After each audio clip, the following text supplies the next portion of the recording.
अस्सलामुअलैकुम। बेटा, अपनी आज की क्लास का आगाज करते हैं। और आज की क्लास के अंदर हमारे पास जो टॉपिक इन्वॉल्व होगा, इसका नाम है फंक्शंस। देखो भाई, फंक्शंस एक ऐसा टॉपिक है जिससे कुछ रिलेटिव टॉपिक ज्यादातर पेपर के अंदर पूछे जाते हैं। तो इस टॉपिक को इसलिए समझना काफी हद तक इम्पोर्टेंट बन जाता है हमारे लिए। सबसे पहले क्वेश्चन हमारे जहनों में ये आता है कि फंक्शंस कहते किसे हैं। आपके जहन में क्या लगता है भाई, फंक्शंस क्या होते हैं? देखो, एक सिंपल सी मिसाल है फंक्शंस के हवाले से। दुनिया के अंदर कभी भी आप अगर किसी भी चीज को इनपुट के तौर पे देते हो और आपको उसके ऊपर रिलेटिवली कोई ना कोई आउटपुट मिलता है, तो यहाँ पे फंक्शन की बहुत ज्यादा हेल्प आ जाती है, फंक्शन की बहुत ज्यादा नीड आ जाती है। कि भाई मैंने दुनिया के अंदर किसी चीज के अंदर कोई इनपुट दिया और वो एक मशीन के अंदर गया, उसकी वजह से मेरे पास क्या मिलता है, मुझे मुझे एक सर्टेन आउटपुट मिलता है। तो ये होती है फंक्शन की दुनिया के अंदर इंपॉर्टेंस। फंक्शन क्या होता है कि भाई फंक्शन की मिसाल एक मशीन की सी है कि जिसके अंदर जब आप इनपुट देते हो तो आपको कोई ना कोई रिलेटिव आउटपुट मिल रहा होता है। मैं इसकी एक आपको बेसिक मिसाल देता हूं कि फॉर एग्जांपल आपके पास लेट सपोज एक्स स्क्वायर का एक फंक्शन है। मैं इसके अंदर जब इनपुट डालूंगा 2 का तो मुझे आउटपुट क्या मिलेगा, 4 का।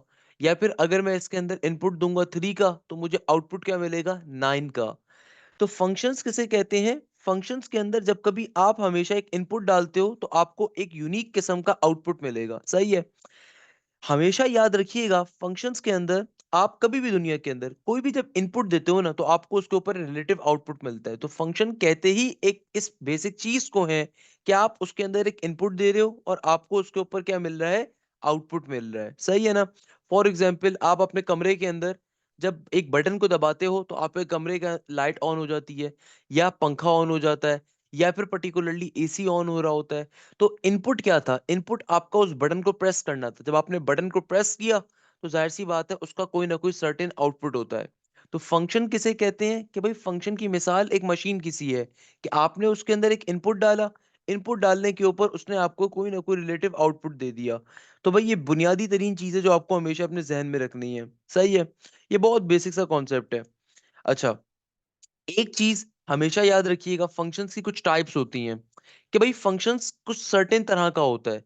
जैसे कि हमारे पास सबसे पहले नंबर के ऊपर एक फंक्शंस की टाइप आती है, इसको हम कहते हैं वन टू वन फंक्शन। इस फंक्शन को हम क्या कहते हैं, वन टू वन फंक्शन। अब ये वन टू वन फंक्शन क्या होता है, जरा इसको समझ लेते हैं कि भाई सबसे पहले जो फंक्शन की टाइप आती है इसका नाम होता है वन टू वन फंक्शन। यानी कि एक ऐसा फंक्शन जिसके अंदर हर इनपुट की एक यूनिक आउटपुट होगा। हर यूनिक इनपुट के ऊपर आपको क्या मिलेगा, एक डिस्टिंक्ट आउटपुट मिलेगा, एक डिफरेंट आउटपुट मिलेगा। फॉर एग्जाम्पल मैं कहता हूं कि मेरे पास x मेरा इनपुट है और y मेरा आउटपुट है। अगर मैं कहता हूं कि मेरा इनपुट आ रहा है 1 2 और 3 का, और मेरा आउटपुट है let suppose A B C और D। जरा गौर से बात देखिएगा। भाई मैंने अपना इनपुट दिया तो मुझे उस पर आउटपुट मिला, यानी कि 1 मेरा इनपुट था, A मेरा आउटपुट था। मैंने इनपुट दिया 2 का, आउटपुट मुझे मिला B का। मैंने इनपुट दिया 3 का और मुझे आउटपुट मिला C का।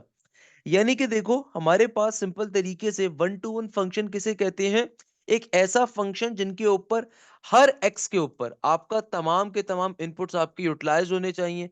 हर इनपुट के ऊपर मुझे एक यूनिक आउटपुट मिल रहा है, हर इनपुट के ऊपर मुझे क्या मिल रहा है, एक यूनिक आउटपुट मिल रहा है। यानी कि देखो, मेरा कोई भी इनपुट ऐसा नहीं है जिसके ऊपर दो आउटपुट मिल रहे हो। हर इनपुट के ऊपर एक डिस्टिंक्ट आउटपुट अगर मुझे मिल रहा है, एक डिस्टिंक्ट आउटपुट मुझे अचीव हो रहा है, इसको हम क्या कहते हैं, वन टू वन फंक्शन। ऐसा यहाँ पे नहीं हो सकता कि भाई आपके पास सिंपल तरीके से, ये देखो मैंने एक इनपुट दिया, मुझे एक ही आउटपुट मिल रहा है। मैंने एक इनपुट दिया, मुझे एक पर्टिकुलर आउटपुट मिल रहा है। मैंने एक इनपुट दिया, मुझे एक पर्टिकुलर आउटपुट मिल रहा है।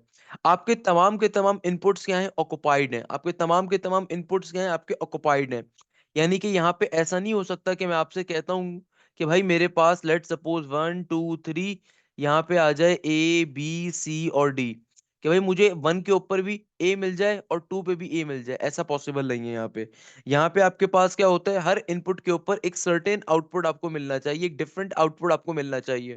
तो ये फंक्शन क्या रहेगा भाई, वन टू वन फंक्शन। इसे क्यों कह रहे हैं, क्योंकि एक इनपुट पे एक आउटपुट है, एक इनपुट पे एक आउटपुट है, इसीलिए इसको क्या कहते हैं, वन टू वन फंक्शन।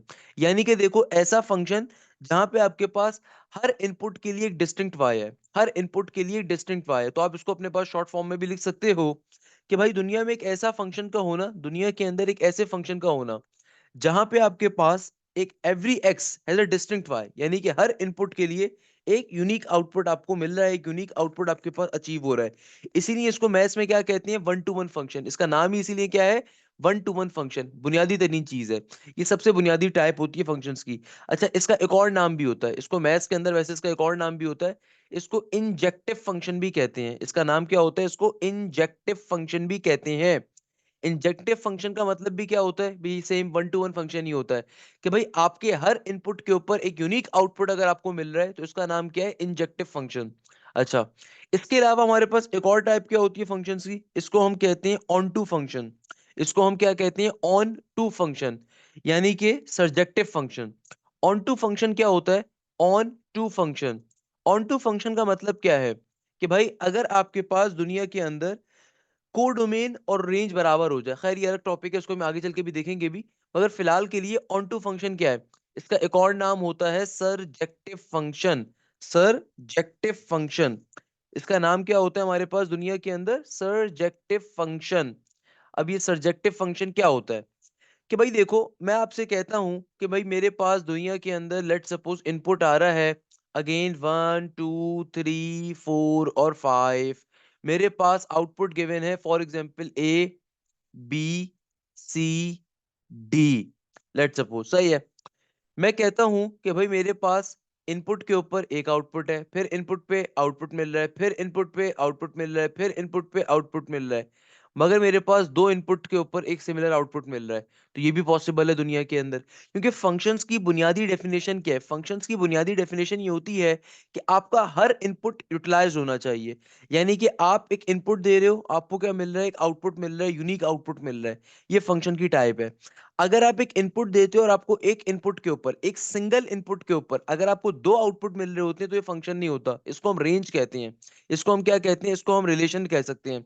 कि भाई मैं आपसे कहता हूं, दुनिया में याद रखिएगा फंक्शंस की बुनियादी टाइप क्या है कि मैं अगर एक इनपुट देता हूं तो मुझे एक यूनिक आउटपुट मिलना चाहिए। मैं एक इनपुट देता हूं, मुझे एक यूनिक आउटपुट अगर मिल रहा हो तो ये फंक्शन कहलाता है। बट अगर एक इनपुट देने के ऊपर आपको दो आउटपुट्स मिल रहे होते हैं, इसको मैथ्स में कहा जाता है रिलेशन। इसको मैथ्स में क्या कहा जाता है, रिलेशन। अगर एक इनपुट देने के ऊपर आपको दो आउटपुट मिल जाएं तो ये फिर फंक्शन नहीं होता, इसको रिलेशन कहते हैं। हम always remember this thing. Maths में एक बड़ी बुनियादी सा डिफरेंस होता है एक फंक्शन के अंदर और एक रिलेशन के अंदर। फंक्शन आपको मिलता है जब एक इनपुट देने पे आपको डिस्टिंक्ट आउटपुट मिल रहा हो, और एक इनपुट देने पे अगर दो आउटपुट मिल जाए। फॉर एग्जांपल, मैं अपने कमरे का बटन ऑन करूं, बटन ऑन करने के साथ ही मेरे पास पंखा भी ऑन हो जाए, लाइट भी ऑन हो जाए, एसी भी ऑन हो जाए, ऐसा पॉसिबल नहीं होता। तो भाई नॉर्मली एक बटन के ऊपर, एक फंक्शन के ऊपर एक आउटपुट ही होता है, सही है, डिस्टिंक्ट आउटपुट होता है। आप बटन अपने कमरे का ऑन करोगे, आपकी लाइट ऑन होती है, या फिर आपका पंखा ऑन होता है, आपका एसी ऑन होता है, and so on. Same goes for here कि भाई एक इनपुट देने के ऊपर अगर आपको दो आउटपुट्स मिल रहे हैं तो इसको हम रिलेशन कह रहे होते हैं। तो ऑन टू फंक्शन क्या है और वन टू वन फंक्शन में डिफरेंस क्या था। देखो, वन टू वन फंक्शन के अंदर क्या डिफरेंस था कि आपने एक इनपुट दिया, आपको एक आउटपुट मिला, एक इनपुट दिया, आपको एक आउटपुट मिला। आपके तमाम के तमाम इनपुट्स क्या हो रहे थे, यूटिलाइज हो रहे थे। आउटपुट सारे यूटिलाइज नहीं हो रहे, कोई मसले की बात नहीं है, मगर इनपुट सारे यूटिलाइज हो रहे थे। जबकि हमारे पास ऑन टू फंक्शन के अंदर क्या होता है, ऑन टू फंक्शन के अंदर ये होता है कि भाई देखो, मैंने एक इनपुट दिया, मुझे एक आउटपुट तो मिल रहा है, मैंने दूसरा इनपुट दिया, मुझे दूसरा आउटपुट मिल रहा है, तीसरा इनपुट दिया, तीसरा आउटपुट मिल रहा है, चौथा इनपुट दिया, मुझे चौथा आउटपुट मिल रहा है। मगर देखो यहाँ पे आपके पास मल्टीपल इनपुट्स के ऊपर एक सिंगल आउटपुट भी हो सकता है। इट्स ऑल्सो बेसिक कंडीशन कि भाई आपके पास मल्टीपल इनपुट्स के ऊपर क्या मिल रहा है, आपको एक सिंगल आउटपुट मिल रहा है। एक मल्टीपल इनपुट्स रखने के ऊपर आपको क्या मिल रहा है, आपको पर्टिकुलरली एक सिंगल आउटपुट मिल रहा है। ये बात समझ में आती है कि भाई यहाँ पे देखो, जब मैंने मल्टीपल इनपुट्स दिए तो मल्टीपल इनपुट के ऊपर मुझे एक सिंगल आउटपुट मिल रहा है। अच्छा, यहाँ पे एक लॉजिक होती है डोमेन की, या कोर डोमेन की, या रेंज की। कितने बच्चों को ये समझ में आती है कि कोर डोमेन क्या होती है, रेंज क्या होती है भाई, कौन बता सकता है। कोर डोमेन किसे कहते हैं, रेंज किसे कहते हैं, कौन बताएगा। What do you mean by the core domain, या what do you mean by the range, इसका लॉजिक क्या होती है भाई, किसी को आइडिया होता है। कोर डोमेन किसे कह रहे होते हैं या हम रेंज किसे कह रहे होते हैं, whenever we talk about the functions, तो हमारे पास कोर डोमेन का टॉपिक क्या होता है, कोर डोमेन किसे कहते हैं, है भाई, कौन बताएगा। हाँ, कोई मसले की बात नहीं मुस्तफा बेटा, कोई इशू की बात नहीं है, कोई इशू की बात नहीं है। वन टू वन फंक्शन में आउटपुट रह सकता है। ओके। ओके।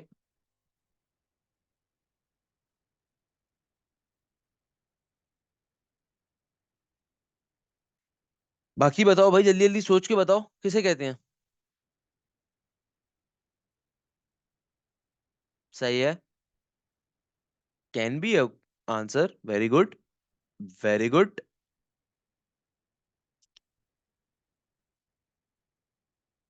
और आसान तरीका, और आसान तरीका क्या हो सकता है? Range is the fix power, okay चलो। Range is equal to codomain. नहीं, मैं आप चलो आपको डिफरेंस बताता हूँ। एक एक बड़े मजे का डिफरेंस है। चलो मैं बता देता हूँ, देखो। हमेशा याद रखिएगा, हमारे पास दुनिया में एक कॉन्सेप्ट होता है, इसको हम कहते हैं डोमेन। डोमेन का मतलब क्या होता है? डोमेन का मतलब होता है दुनिया के अंदर इनपुट, सही है। रेंज किसे कहते हैं? रेंज कहते हैं आउटपुट को। दुनिया में डोमेन का मतलब क्या होता है बेटा? डोमेन कहते हैं इनपुट को, सही है। डोमेन किसे कहते हैं? डोमेन कहते हैं इनपुट को। और रेंज किसे कहते हैं? रेंज कहते हैं आउटपुट को, सही है। रेंज कहते हैं टोटल आउटपुट को।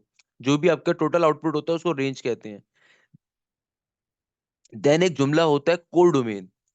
कोर डोमेन का मतलब होता है वो तमाम आउटपुट जो खाली यूटिलाइज्ड हो रहे हो, वो तमाम आउटपुट जो आपको यूटिलाइज्ड हो रही हो, उनको हम कोर डोमेन कह रहे होते हैं। आपकी डोमेन होती है तमाम की तमाम इनपुट वैल्यूज। डोमेन होती है आपके पास दुनिया के अंदर तमाम की तमाम इनपुट वैल्यूज। रेंज होती है तमाम की तमाम आउटपुट वैल्यूज। कोर डोमेन कहा जाता है खाली वो तमाम वैल्यूज जो कि आपकी यूटिलाइज्ड हो रही हैं। फॉर एग्जांपल, अगर मैं आपको सिंपल तरीके से वन टू वन फंक्शन दिखाऊं, तो वन टू वन फंक्शन में आपकी डोमेन क्या है?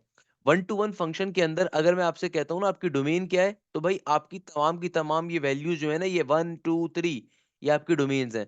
या सारी की सारी क्या है? आपकी डोमेन है। अच्छा भाई, और आपकी रेंज क्या है? अगर मैं आपसे आपकी रेंज पूछूं, तो आपकी रेंज क्या है? आपकी रेंज है ए बी सी और डी। यानी कि रेंज का मतलब होता है सारे के सारे आउटपुट, सारे के सारे आउटपुट। तो भाई इस फंक्शन के अंदर आपके जो डोमेन है वो आपकी क्या है? आपका सारा का सारा इनपुट जो कि वन है, टू है, थ्री है। और रेंज क्या है? रेंज आपके सारे के सारे आउटपुट आ रहे हैं, जिसमें ए भी आता है, बी भी आता है, सी भी आता है, डी भी आता है। बट अगर मैं आपसे कहूँ ना कोर डोमेन क्या है आपकी, तो आपकी कोर डोमेन क्या है? वो तमाम आंसर्स जो कि किसी ना किसी इनपुट का आंसर आ रहे हैं। यानी कि कोर डोमेन आपकी क्या है? कोर डोमेन आपकी सिर्फ ए है, बी है और सी है। कोर डोमेन आपकी क्या आ रही है? कोर डोमेन आपकी सिर्फ और सिर्फ ए बी और सी आ रही है। यानी कि वो तमाम चीजें जो यूटिलाइज्ड हो रही हैं, वो तमाम चीजें जो कि यूटिलाइज्ड हो रही हैं, यानी कि जिनके कोई ना कोई आपके पास पर्टिकुलरली एसोसिएट इनपुट्स मौजूद हैं, वो खाली आपकी कोर डोमेन है। ये बात पहले पड़ती है कि भाई वो तमाम वैल्यूज जो कि हमारी यूटिलाइज्ड हो रही हैं, जो कि हमारे पास particularly as a output given है किसी इनपुट का, तो वो हमारी कोर डोमेन्स हैं। तो हमारे पास कौन कौन सी आ रही हैं? ए बी और सी। तो कोर डोमेन हमारी ये आ रही है। तो याद रखिएगा, वन टू वन फंक्शन के ऊपर जो डोमेन होती है वो कभी भी कोर डोमेन के बराबर नहीं होती। यानी कि वन टू वन फंक्शन की बुनियादी कंडीशन क्या होती है?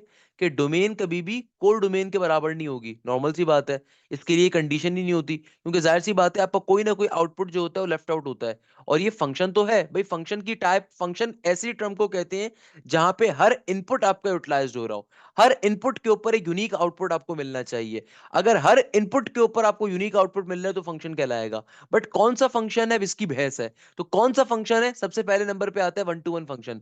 तो वन टू वन फंक्शन किसे कहते हैं? वन टू वन फंक्शन हम ऐसी वैल्यू को कहते हैं कि भाई हमारे पास जहां पे हर इनपुट के ऊपर एक यूनिक आउटपुट हो, तमाम के तमाम इनपुट यूटिलाइज्ड हो रहे हो, या फिर आपकी डोमेन और कोर डोमेन आपस में बराबर नहीं होती। जबकि ऑन टू फंक्शन क्या है? ऑन टू फंक्शन की बुनियादी डेफिनेशन तो वही है कि हर इनपुट पे यूनिक आउटपुट मिल रहा होगा, हर इनपुट के ऊपर डिस्टिंक्ट आउटपुट मिल रहा होगा, सारे के सारे इनपुट यूटिलाइज्ड हो रहे होंगे। मगर सबसे इंपॉर्टेंट कंडीशन क्या है? सबसे इंपॉर्टेंट कंडीशन ये है कि भाई आपकी जो डोमेन है, आपकी जो डोमेन है, ये बराबर होगी हमेशा किसके? कोर डोमेन के।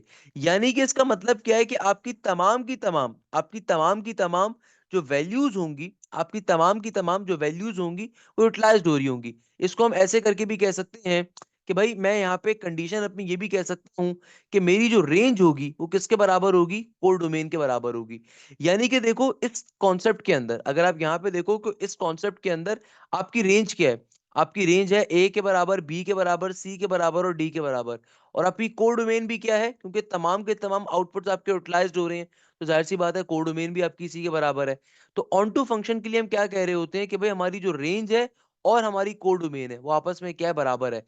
जबकि वन टू वन फंक्शन के अंदर आपकी रेंज और आपकी कोड डोमेन आपस में बराबर कभी भी नहीं हो सकती, क्योंकि भाई देखो रेंज क्या होती है, रेंज होती है ऑल पॉसिबल आउटपुट। यानी कि रेंज क्या है, आपके जितने भी आउटपुट्स आ रहे हैं उन सबको हम रेंज कह रहे होते हैं। तमाम के तमाम जो आउटपुट्स होते हैं वो क्या होते हैं, हमारी रेंज होते हैं। कोर डोमेन हालांकि सिर्फ और सिर्फ वो आउटपुट होते हैं जो कि यूटिलाइज्ड होते हैं, वो आउटपुट होते हैं यूटिलाइज होते हैं। तो बेटा ऑन टू फंक्शन के अंदर आपकी तमाम के तमाम आउटपुट्स क्या हो रहे हो, यूटिलाइज हो रहे होते हैं।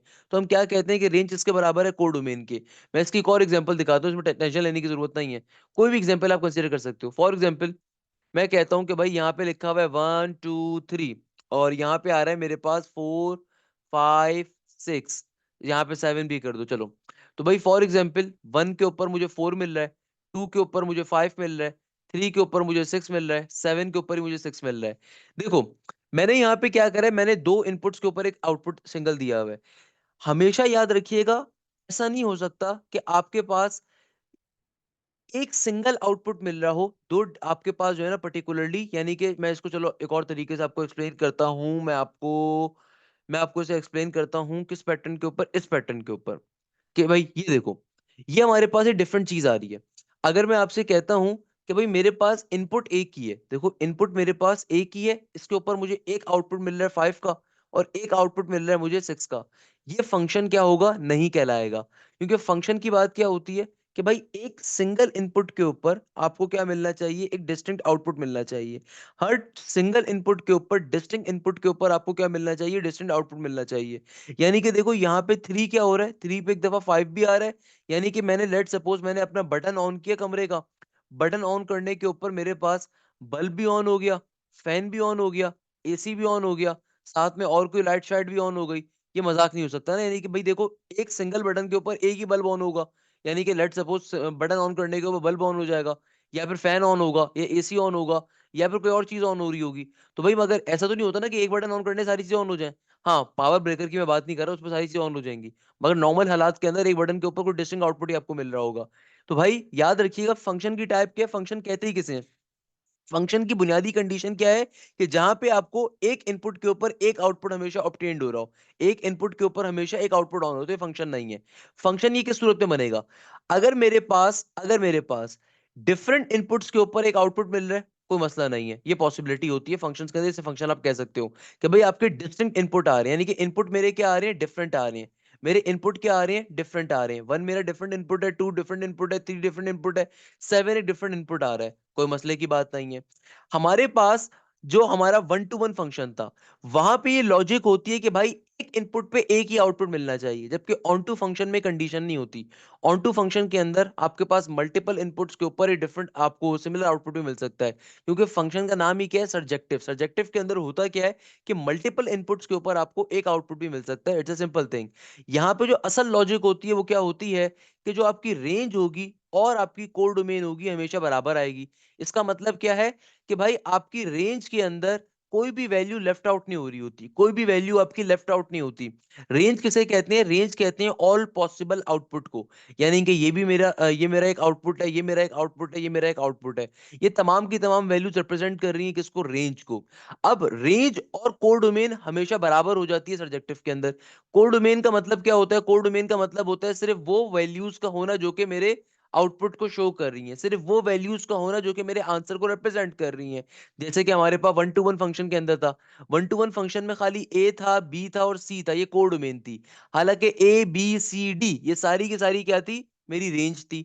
तो भाई यहाँ पे क्या था, रेंज और कोड डोमेन बराबर नहीं होती। मगर सब्जेक्टिव के अंदर क्या होता है, क्योंकि तमाम के तमाम आउटपुट्स आपके यूटिलाइज्ड हो रहे होते हैं, तो इसीलिए हम रेंज और कोड डोमेन क्या होती है हमेशा आपस के अंदर बराबर, रेंज और कोड डोमेन हमेशा क्या होती है आपस के अंदर बराबर। ये सबसे बुनियादी एक चीज है कि भाई ये हमें हमारे पास क्या कहलाता है, हमारे पास कहलाता है सर्जेक्टिव फंक्शन। कि सर्जेक्टिव फंक्शन, और देखो दोबारा समझ लो, इंजेक्टिव फंक्शन और सर्जेक्टिव में डिफरेंस ही क्या है। इंजेक्टिव फंक्शन के अंदर आपके तमाम इनपुट्स यूटिलाइज्ड हो रहे हैं, हर इनपुट के ऊपर एक यूनिक आउटपुट भी मिल रहा है, मगर आपके कुछ ना कुछ आउटपुट जो होंगे वो लेफ्ट आउट हो रहे होंगे। आसान तरीन भाषा में, कुछ ना कुछ आपके आउटपुट जो होंगे वो लेफ्ट आउट हो रहे होंगे, बेसिक कॉन्सेप्ट है। जबकि सर्जेक्टिव फंक्शन के अंदर क्या होगा, आपके तमाम आउटपुट्स यूटिलाइज्ड हो रहे होंगे, यानी कि रेंज और कोड डोमेन आपस के अंदर बराबर होगी। That's a basic concept of the onto function या फिर सर्जेक्टिव फंक्शन। इसके बाद जो हमारे पास फंक्शन आता है ना, इसका नाम होता है बाइजेक्टिव फंक्शन, या फिर इसको हम कहते हैं इनटू फंक्शन भी कहते हैं। और ये इन दोनों ऊपर वाले फंक्शंस का मिक्सचर होता है कि भाई जो इनटू फंक्शन होता है या फिर जिसको हम कहते हैं बाइजेक्टिव फंक्शन, तो बाइजेक्टिव फंक्शन के अंदर ऑन टू फंक्शन और हमारे पास जो वन टू वन फंक्शन होता है इनका मिक्सचर आ रहा होता है। यानी कि बाइजेक्टिव फंक्शन क्या होता है, बाइजेक्टिव फंक्शन के अंदर दोनों की प्रॉपर्टीज को हम थोड़ा थोड़ा ले रहे होते हैं। कि भाई बाइजेक्टिव फंक्शन क्या होता है, दुनिया के अंदर एक ऐसे फंक्शन का होना जहां पे आपके तमाम के तमाम इनपुट यूटिलाइज्ड हो और आपकी कोई भी पर्टिकुलर आपकी जो आउटपुट है वो भी लेफ्ट आउट ना हो रहा हो। तो भाई लेट सपोज मैं कहता हूं कि मेरे पास एक फंक्शन है 1 2 3 4, और यहाँ पे आ रहा है मेरे पास 5 6 7 और 8। अब देखो ये जो बाइजेक्टिव फंक्शन है इसमें वन टू वन फंक्शन का पहलू भी है। वन टू वन फंक्शन का मतलब क्या था, हर इनपुट के ऊपर एक आउटपुट होना, हर इनपुट के ऊपर एक आउटपुट होना, हर इनपुट के ऊपर एक डिफरेंट आउटपुट होना, हर इनपुट के ऊपर एक आउटपुट होना। तो भाई ये मेरे पास क्वांटिटी आ रही है, ये मेरे पास क्वालिटी आ रही है वन टू वन फंक्शन की। अच्छा भाई, मेरे पास देन सब्जेक्टिव फंक्शन की क्या क्वालिटी आ रही है कि देखो कोई भी आउटपुट मेरा लेफ्ट आउट नहीं हो रहा, कोई भी आउटपुट मेरा लेफ्ट आउट नहीं हो रहा। इसका मतलब है कि रेंज बराबर है किसके, कोड डोमेन के। यानी कि जितने आउटपुट गिवन है सारे के सारे यूटिलाइज्ड हो रहे हैं, यानी कि तमाम की तमाम रेंज की वैल्यूज बराबर है किसके, कोड डोमेन के। तो भाई ये दोनों प्रॉपर्टी इसमें यूटिलाइज्ड हो रही हैं। कि देखो वन टू वन फंक्शन की खास बात क्या थी कि हर इनपुट के ऊपर एक ही आउटपुट मिलेगा, एक इनपुट के ऊपर एक ही आउटपुट मिलेगा। ये मेरे पास आ रहा था वन टू वन फंक्शन की प्रॉपर्टी। और सब्जेक्टिव फंक्शन की प्रॉपर्टी क्या थी कि भाई तमाम के तमाम आउटपुट यूटिलाइज होने चाहिए, सारे के सारे आउटपुट यूटिलाइज होने चाहिए। इसीलिए हम क्या कहते हैं, रेंज और कोडोमेन बराबर है। तो ये प्रॉपर्टी बाइजेक्टिव के अंदर भी मौजूद है। तो ऐसा फंक्शन जहां पे दोनों प्रॉपर्टीज आ जाएं, यानी कि आसान भाषा के अंदर इंजेक्टिव और सर्जेक्टिव का मिक्सचर। इंजेक्टिव फंक्शन की प्रॉपर्टी क्या थी कि भाई वन टू वन होना, यानी कि एक इनपुट के ऊपर एक आउटपुट होना, एक इनपुट पे एक आउटपुट होना, यानी कि आपके पास मल्टीपल इनपुट और पे एक आउटपुट होने वाली कहानी नहीं चलेगी। एक इनपुट पे एक आउटपुट होना, तो वन टू वन वाली फनकारी भी कबूल हो रही है। दूसरे नंबर के ऊपर आपकी जो रेंज है वो बराबर है किसके, कोर डोमेन के। तो ये वाली बात भी कबूल हो रही है। इसका मतलब क्या है, इसका मतलब ये है कि भाई आपके पास ये दोनों प्रॉपर्टीज जिस फंक्शन में इन्वॉल्व हो रही होती हैं उसको हम कहते हैं कि वो बाइजेक्टिव फंक्शन है। या आपके पास तीन बेसिक तरह के फंक्शंस की टाइप आ रही होती है जो कि पेपर्स के अंदर कभी कभार थ्योरेटिकल कॉन्सेप्ट्स के ऊपर पूछी जाती हैं कि भाई इंजेक्टिव क्या होता है, बाइजेक्टिव क्या होता है, या फिर आपके पास पर्टिकुलरली सब्जेक्टिव क्या होता है। तो मैं दोबारा से रिपीट कर देता हूँ बेसिक चीज को। देखो वन टू वन फंक्शन किसे कहते हैं, दोबारा समझ लो। दुनिया के अंदर अगर आपके तमाम के तमाम इनपुट्स के ऊपर आपको कोई ना कोई यूनिक आउटपुट मिल रहा है, एक इनपुट पे एक आउटपुट, एक इनपुट पे एक आउटपुट, कुछ आउटपुट्स आपके लेफ्ट आउट भी हो जाएंगे, कोई मसला नहीं है, इसको हम क्या कहते हैं, वन टू वन फंक्शन बोलेंगे। इसीलिए इसका नाम क्या है, one to one function. One to one यानी कि एक पे एक मिल रहा है, एक पे एक मिल रहा है, एक पे एक मिल रहा है। इसीलिए इसका नाम क्या है, one to one function, injective function. Onto function किसे कहते हैं, इसको सब्जेक्टिव फंक्शन भी होता है। ऑन टू फंक्शन में देखो आपकी ये कंडीशन नहीं होती कि एक पे एक मिले, जैसे कि मैंने यहाँ पे शो भी करा आपको कि ऑन टू फंक्शन के अंदर ये पॉसिबिलिटी भी होती है कि आपके पास देखो दो डिफरेंट इनपुट्स के ऊपर आपको एक आउटपुट मिल रहा है। पॉसिबिलिटी तो है, बिल्कुल सही बात है भाई। फंक्शन की बुनियादी बात तो क्लैरिफाई हो रही है। फंक्शन कहता था इनपुट पे आउटपुट मिलना चाहिए, आपका कोई भी इनपुट लेफ्ट आउट नहीं होना चाहिए, ये फंक्शन की बुनियादी चीज है। तो भाई देखो एक इनपुट पे एक आउटपुट मिल रहा है, एक इनपुट पे एक आउटपुट मिल रहा है, और मेरे पास यहाँ पे मल्टीपल इनपुट के ऊपर भी एक सिमिलर आउटपुट मिल रहा है, यानी कि दो डिफरेंट इनपुट आ रहे हैं उन पे एक आउटपुट मिल रहा है। ये फंक्शन की बेसिक डेफिनेशन को वेरीफाई कर रहा है। मगर खास बात क्या है कि देखो ऑन टू फंक्शन के अंदर आपका कोई भी आउटपुट लेफ्ट आउट नहीं रह रहा, आपका कोई भी आउटपुट लेफ्ट आउट नहीं हो रहा। आपकी जितनी रेंज है वही कोर डोमेन है। मैं दोबारा बता रहा हूँ रेंज किसे कहते हैं। देखो रेंज कहते हैं, लेट सपोज कहीं पे अगर लिखा हुआ आ जाए, मैं आपसे कहता हूं कि भाई कहीं पे आपके पास लिखा हुआ है आपका आउटपुट है ए बी सी डी और ई, जितने भी आपके आउटपुट की वैल्यूज है ना सारी की सारी रेंज होती हैं। अच्छा, अगर इनमें से जो एक्चुअल आपका आंसर आ रहे हैं, आपका एक्चुअल आंसर है सिर्फ ए और बी फॉर एग्जांपल, तो भाई कोर डोमेन होती है जो भी आपका एक्चुअल आउटपुट होता है ना, यानी कि जिसके जो आपकी यूनिक इमेज फॉर्म हो रही है वो कहा जाता है, उसे कहा जाता है कोर डोमेन। यानी कि लेट सपोज इनपुट के ऊपर जो आपको आंसर मिल रहा है वो ए का मिल रहा है और बी का मिल रहा है, तो मेरी जो कोर डोमेन है ना वो मेरी ए और बी है। सही है ना। मैं इसकी एक और मिसाल आपको दे देता हूँ। फॉर एग्जाम्पल मैं आपसे कहता हूँ कि मेरे पास एक्स स्क्वायर का फंक्शन आ रहा है, मैंने इसमें टू डाला, तो इस फंक्शन के अंदर जब मैंने टू डाला तो मुझे आंसर क्या मिला, 4 मिला। मैंने इनपुट डाला 3 का तो मुझे आंसर क्या मिला, आंसर मिला 9 का। मैंने इनपुट डाला इसके अंदर 4 का, तो मुझे आंसर क्या मिला, 16 का। अच्छा, मैंने यहाँ पे एक और नंबर लिख दिया, मैंने नंबर लिख दिया एक 20 का भी नंबर लिख दिया अपनी मर्जी से ऐसे ही। अब देखो मेरी रेंज क्या है। रेंज का मतलब क्या होता है, रेंज कहते हैं तमाम आउटपुट्स को। रेंज किसे कहते हैं, रेंज कहते हैं तमाम आउटपुट्स को। रेंज क्या है, मेरी रेंज के अंदर, मेरी रेंज में 4 भी आता है, 9 भी आता है, 16 भी आता है और 20 भी आता है। 20 मैंने अपने पास से लिखा है। अच्छा, मगर मेरी कोड डोमेन क्या होगी, कोड डोमेन कहते हैं एक्चुअल आंसर को। यानी कि देखो 2 देने के ऊपर जो 4 मिला, 3 देने पे 9 मिला, 4 देने पे 16 मिला, तो कोड डोमेन क्या होगी, कोड डोमेन सिर्फ होगी आपकी 4, 9 और 16 की। तो भाई रेंज का मतलब होता है तमाम आउटपुट्स का होना। रेंज का मतलब क्या होता है, तमाम आउटपुट्स का होना, सही है। कोड डोमेन कहते हैं सिर्फ एक्चुअल आंसर को बात समझ में आ रही है, बड़ा बुनियादी सा एक माइनर सा डिफरेंस है, अक्सर बच्चे गलती कर देते हैं। बात समझ में आ रही है। तो कोड डोमेन क्या है, कोड डोमेन सिर्फ 4, 9 और 16 है। अब जरा गौर से देखो यहाँ पे, अब गौर से देखो, अब समझ में आनी चाहिए बात भाई। अब देखो, अगर मैं कहता हूं ना कि सर्जेक्टिव फंक्शन है, तो सर्जेक्टिव फंक्शन के ऊपर चूंकि तमाम आउटपुट यूटिलाइज होते हैं, तो इसकी बुनियादी कंडीशन ही क्या होती है कि तुम्हारी जो रेंज होगी ना बराबर होगी कोडोमेन के। यानी कि तुम्हारी जो रेंज होगी वो बराबर होगी किसके, कोडोमेन के। ये onto function surjective function की बुनियादी कंडीशन है, सही है। तो भाई बाइजेक्टिव फंक्शन क्या होता है, ऐसा फंक्शन जिसमें दोनों प्रॉपर्टीज आ जाएं। यानी कि पहली प्रॉपर्टी हो 1 to 1 फंक्शन, एक इनपुट पे एक आउटपुट, एक इनपुट पे एक आउटपुट, दो इनपुट पे एक आउटपुट ना हो, एक इनपुट पे एक आउटपुट चल रहा हो। तो ये आपकी 1 to 1 फंक्शन वाली कंडीशन वेरीफाई हो गई। दूसरे नंबर के ऊपर हर आपकी रेंज और कोड डोमेन क्या हो आपस में बराबर। यानी कि जितने आपको आंसर्स गिवन है वो सारे के सारे आपके एक्चुअल आंसर, तो सारे के सारे कहीं ना कहीं यूटिलाइज हो रहे हो। तभी हम क्या कह सकते हैं कि हमारी रेंज और कोड डोमेन आपस के अंदर क्या होगी, बराबर होगी। हमारी रेंज और कोड डोमेन क्या होगी, आपस के अंदर बराबर होनी चाहिए, इसकी बुनियादी चीज होती है। अच्छा, इसके अंदर फंक्शंस की type, whenever we discuss the functions type, तो यहाँ पे एक और फंक्शन भी होता है, इसको हम कहते हैं कांस्टेंट फंक्शन। इसको हम कहते हैं कांस्टेंट फंक्शन। अब कांस्टेंट फंक्शन क्या होता है, कांस्टेंट फंक्शन दुनिया के अंदर कहा जाता है कि अगर हर इनपुट के ऊपर आपको सिर्फ एक ही आउटपुट मिले।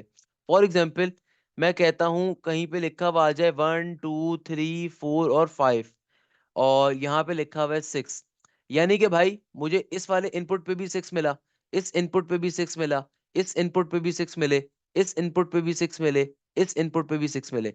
यानी कि अगर हर इनपुट के ऊपर, यानी कि डोमेन तो आपकी काफी सारी आ रही हैं, आपकी डोमेन तो जो है वो तो काफी सारी आ रही है, मगर आपको सबकी जो रेंज है वो एक ही हो। अगर डोमेन तो आपकी काफी सारी आ रही हो, मगर जो आपकी रेंज आ रही है, आपका जो आउटपुट आ रहा है सबके ऊपर वो एक ही आ रहा है, तो इसको हम कहते हैं कांस्टेंट फंक्शन का होना।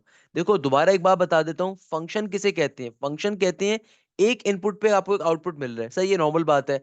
आपका कोई इनपुट रिपीट नहीं होना चाहिए, आपका कोई इनपुट थोड़ी रिपीट हो रहा है, यानी कि ऐसा थोड़ी पॉसिबल है कि आपका इनपुट रिपीट हो रहा हो। तो भाई आपका फंक्शन तो बन रहा है, फंक्शन तो ये भी कहलाएगा, मगर ये कैसा फंक्शन है, कांस्टेंट फंक्शन है। कि आपकी मल्टीपल डोमेन्स आ रही हैं, मगर सबकी रेंज क्या आ रही है, एक ही आ रही है। इसको मैथ्स में हम क्या कहते हैं, इसको हम मैथ्स में कहते हैं कि भाई हमारे पास ये क्या चीज आ रही है, ये हमारे पास आ रहा है सिंपल तरीके से कांस्टेंट फंक्शन। ये हमारे पास क्या आ रहा है, कांस्टेंट फंक्शन। यानी कि यहाँ पे अगर आप गौर से देखो तो भाई आपके पास आपके इनपुट तो काफी सारे हैं, मगर आपका आउटपुट सिर्फ एक ही आ रहा है, तो ये क्या कहलाता है, कांस्टेंट फंक्शन। अच्छा, अगर अभी भी किसी बच्चे को प्रॉब्लम हो रही है ना फंक्शन को समझने में, तो मैं आपको इसकी एग्जांपल भी दिखा देता हूँ। कि लेट सपोज मैं आपसे कहता हूं कि देखो मैं आपको एक बेसिक मिसाल दिखाता हूं कि लेट सपोज कहीं पे लिखा हुआ है 1 ए, 1 ए, मैं कहता हूं आगे लिखा हुआ आ रहा है 1 बी, सही है। आगे लिखा हुआ आ रहा है 2 ए, जरा और से बात समझिएगा। आगे मैं कहता हूं 3 बी। मुझे बताओ ये फंक्शन को रिप्रेजेंट कर रहा है या रिलेशन को रिप्रेजेंट कर रहा है, जरा सोच के जवाब दो। इधर इट इज अ फंक्शन और रिलेशन, तमाम बच्चे।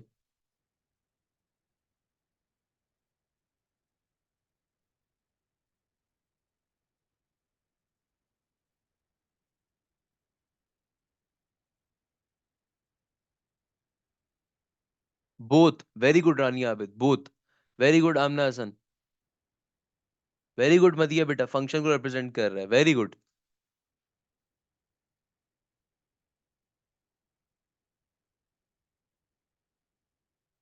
बेटा दिमाग मेरा ऊपर नीचे होना चाहिए, मैं पूरी रात का जागा हूँ। आपका क्यों है भाई, रात में नींद नहीं ली क्या, बताओ जरा मुझे। बिल्कुल बेटा सैम, फास्ट में आएगा जाहिर है। देखो भाई, एक चीज समझ लो, हमेशा याद रखिएगा, कॉपी के टॉप पे एक जुमला लिखो, एक बड़े गोल्डन वर्ड्स हैं, दुनिया में जो हर फंक्शन होता है वो रिलेशन होता है, बट हर रिलेशन फंक्शन नहीं होता। सही है ना? दुनिया में हर फंक्शन को हम रिलेशन कह सकते हैं, मगर हर रिलेशन फंक्शन नहीं होता। सही है ना? अच्छा, सेकंड नंबर के ऊपर देखो, फंक्शन क्या होता? फंक्शन हमारे पास होता है कि एक इनपुट पे एक आउटपुट मिलना। सही है ना? एक इनपुट के ऊपर एक आउटपुट मिलना, ये नॉर्मल सी बात है। अब मैं आपसे अगर एक बेसिक बात कहूं, अगर मैं आपसे बड़ा एक बेसिक जुमला कहूं, अगर आप इसकी डायग्राम बना के देखना चाहते हो, लेट सपोज इधर 1 लिखा हुआ है, इधर 2 लिखा हुआ है, इधर 3 लिखा हुआ है, इधर मेरे पास कहीं पे आ रहा है ए, इधर आ रहा है कहीं पे बी। तो पहला सेट क्या रिप्रेजेंट कर रहा है? 1 कॉमा ए, यानी कि 1 का इनपुट दिया, आंसर मिला ए का। दूसरा सेट रिप्रेजेंट क्या कर रहा है? दूसरा सेट रिप्रेजेंट कर रहा है 1 कॉमा बी, यानी कि 1 का मैंने इनपुट दिया, आंसर मिला बी का। अच्छा भाई, तीसरा सेट रिप्रेजेंट कर रहा है 2 और ए का, यानी कि 2 इनपुट दिया, आंसर मिला ए का। तीसरा सेट रिप्रेजेंट कर रहा है 3 का इनपुट दिया, आंसर मिला बी का। तो मुझे देख के बताओ, कुछ यहाँ पे एबनॉर्मेलिटी चेक कर रहे हो? एबनॉर्मेलिटी क्या आ रही है? एबनॉर्मेलिटी यहाँ पे क्या आ रही है कि भाई तुम्हारा इनपुट जो है 1 वाला, ये 2 दफा आ रहा है। यानी कि भैया तुमने एक दफा इनपुट दिया तो तुम्हें एक दफा ए मिला, फिर इनपुट दिया तुम्हें मिला बी। ये मजाक थोड़ी चल रहा है यार। भाई देखो, मल्टीपल इनपुट्स के ऊपर सेम आउटपुट होना कॉमन है, ये नॉर्मल सी बात है। मैं आपको इसकी मिसाल देता हूँ। देखो, जिन बच्चों को फंक्शंस के अंदर प्रॉब्लम हो रही है, एक बात समझिएगा भाई। एक तरफ मैं अगर इसी चीज को ऐसे करके शो करता हूँ, जरा और से बात समझो। मैं आपसे कहता हूं आपको 1 पे ए मिला, आपको 2 पे ए मिला, और 3 पे बी मिला। ये फंक्शन क्या कहलाएगा? ये फंक्शन कहलाएगा। देखो, मल्टीपल इनपुट के ऊपर सेम आउटपुट होना ये बहुत नॉर्मल चीज है। आप अपने घरों में इसमें एग्जांपल दे सकता हूं। आप अपने घरों में सोचो भाई, आपके घर के अंदर एक आपके जो है ना, जो फ्लोर होगा, आपके घर का जो फ्लोर होगा ना, उसके बिल्कुल कोने के ऊपर एक बटन लगा हुआ होगा, जिसको हम कहते हैं स्विच ब्रेकर। भाई स्विच ब्रेकर को ऑन करोगे तो घर में बिजली वगैरह स्टार्ट हो रही होती है। फिर जब कमरे में आते हो, फिर कमरे में आने के बाद अलग से लाइट का बल्ब होता है या फैन का बल्ब होता है। तो फ्लोर के ऊपर जो आपका ब्रेकर था, वो ब्रेकर भी एक इनपुट है, उससे तमाम घर कंट्रोल हो रहा था। फिर कमरे के अंदर आने के बाद लाइट का अलग स्विच होता है। या फिर और आसान एग्जांपल दे देता हूँ। भाई कमरे में अगर कहीं एसी लगा हुआ है, या घर में कहीं एसी लगा हुआ है, या आपके मोहल्ले में, या आपने कभी देखा है एसी, तो भाई एसी का एक होता है इनपुट, कौन सा? रिमोट वाला। है भाई, रिमोट गुम हो गया एसी का, एक होता है रिमोट वाला। एक होता है एसी के नीचे उसका अपना स्विच भी लगा हुआ होता है, कि भाई उसका अपना स्विच भी लगा हुआ होता है, उसको आप पहले ऑन करते हो, फिर रिमोट को ऑन करते हो। तो देखो, ये आपके दो इनपुट के ऊपर एक सिंगल आउटपुट हो रहा है। ये पॉसिबिलिटी होती है, ये दुनिया का बेसिक असूल है कि दो डिफरेंट इनपुट है ना भाई। रिमोट एक डिफरेंट इनपुट है, स्विच ऑन करना एक डिफरेंट इनपुट है। तो दो डिफरेंट इनपुट के ऊपर एक सिंगल आउटपुट हो सकता है, ये कॉमन चीज है। मगर ये नहीं हो सकता कि यार देखो, एक इनपुट के ऊपर मल्टीपल रिजल्ट मिले। ये कैसे पॉसिबल है? खुद सोचो ना। एक इनपुट के ऊपर मल्टीपल रिजल्ट मिले। लेट सपोज मैं बाइक की किक मारूं अपनी बाइक स्टार्ट करने के लिए, मेरी गाड़ी चलना स्टार्ट हो जाए। ये मैं तो डर के भाग जाऊंगा बाइक छोड़ के भाई। मैं तो बोलूंगा बावला हो गया हूं मैं तो यार। मतलब कैसे पॉसिबल है ये? कि भाई लेट सपोज मैं अपने कमरे का बटन ऑन करूं, साथ वाले जो है ना अमजद भाई के घर की लाइट ऑन हो जाए। ये पॉसिबिलिटी बन सकती है? खुद सोच के बताओ। नहीं बन सकती ना भाई। तो भाई याद रखिएगा कि भाई एक इनपुट के ऊपर दो डिफरेंट आउटपुट नहीं पॉसिबल। ये कभी ऐसा पॉसिबल नहीं है। तो ये रिलेशन है, फंक्शन नहीं है।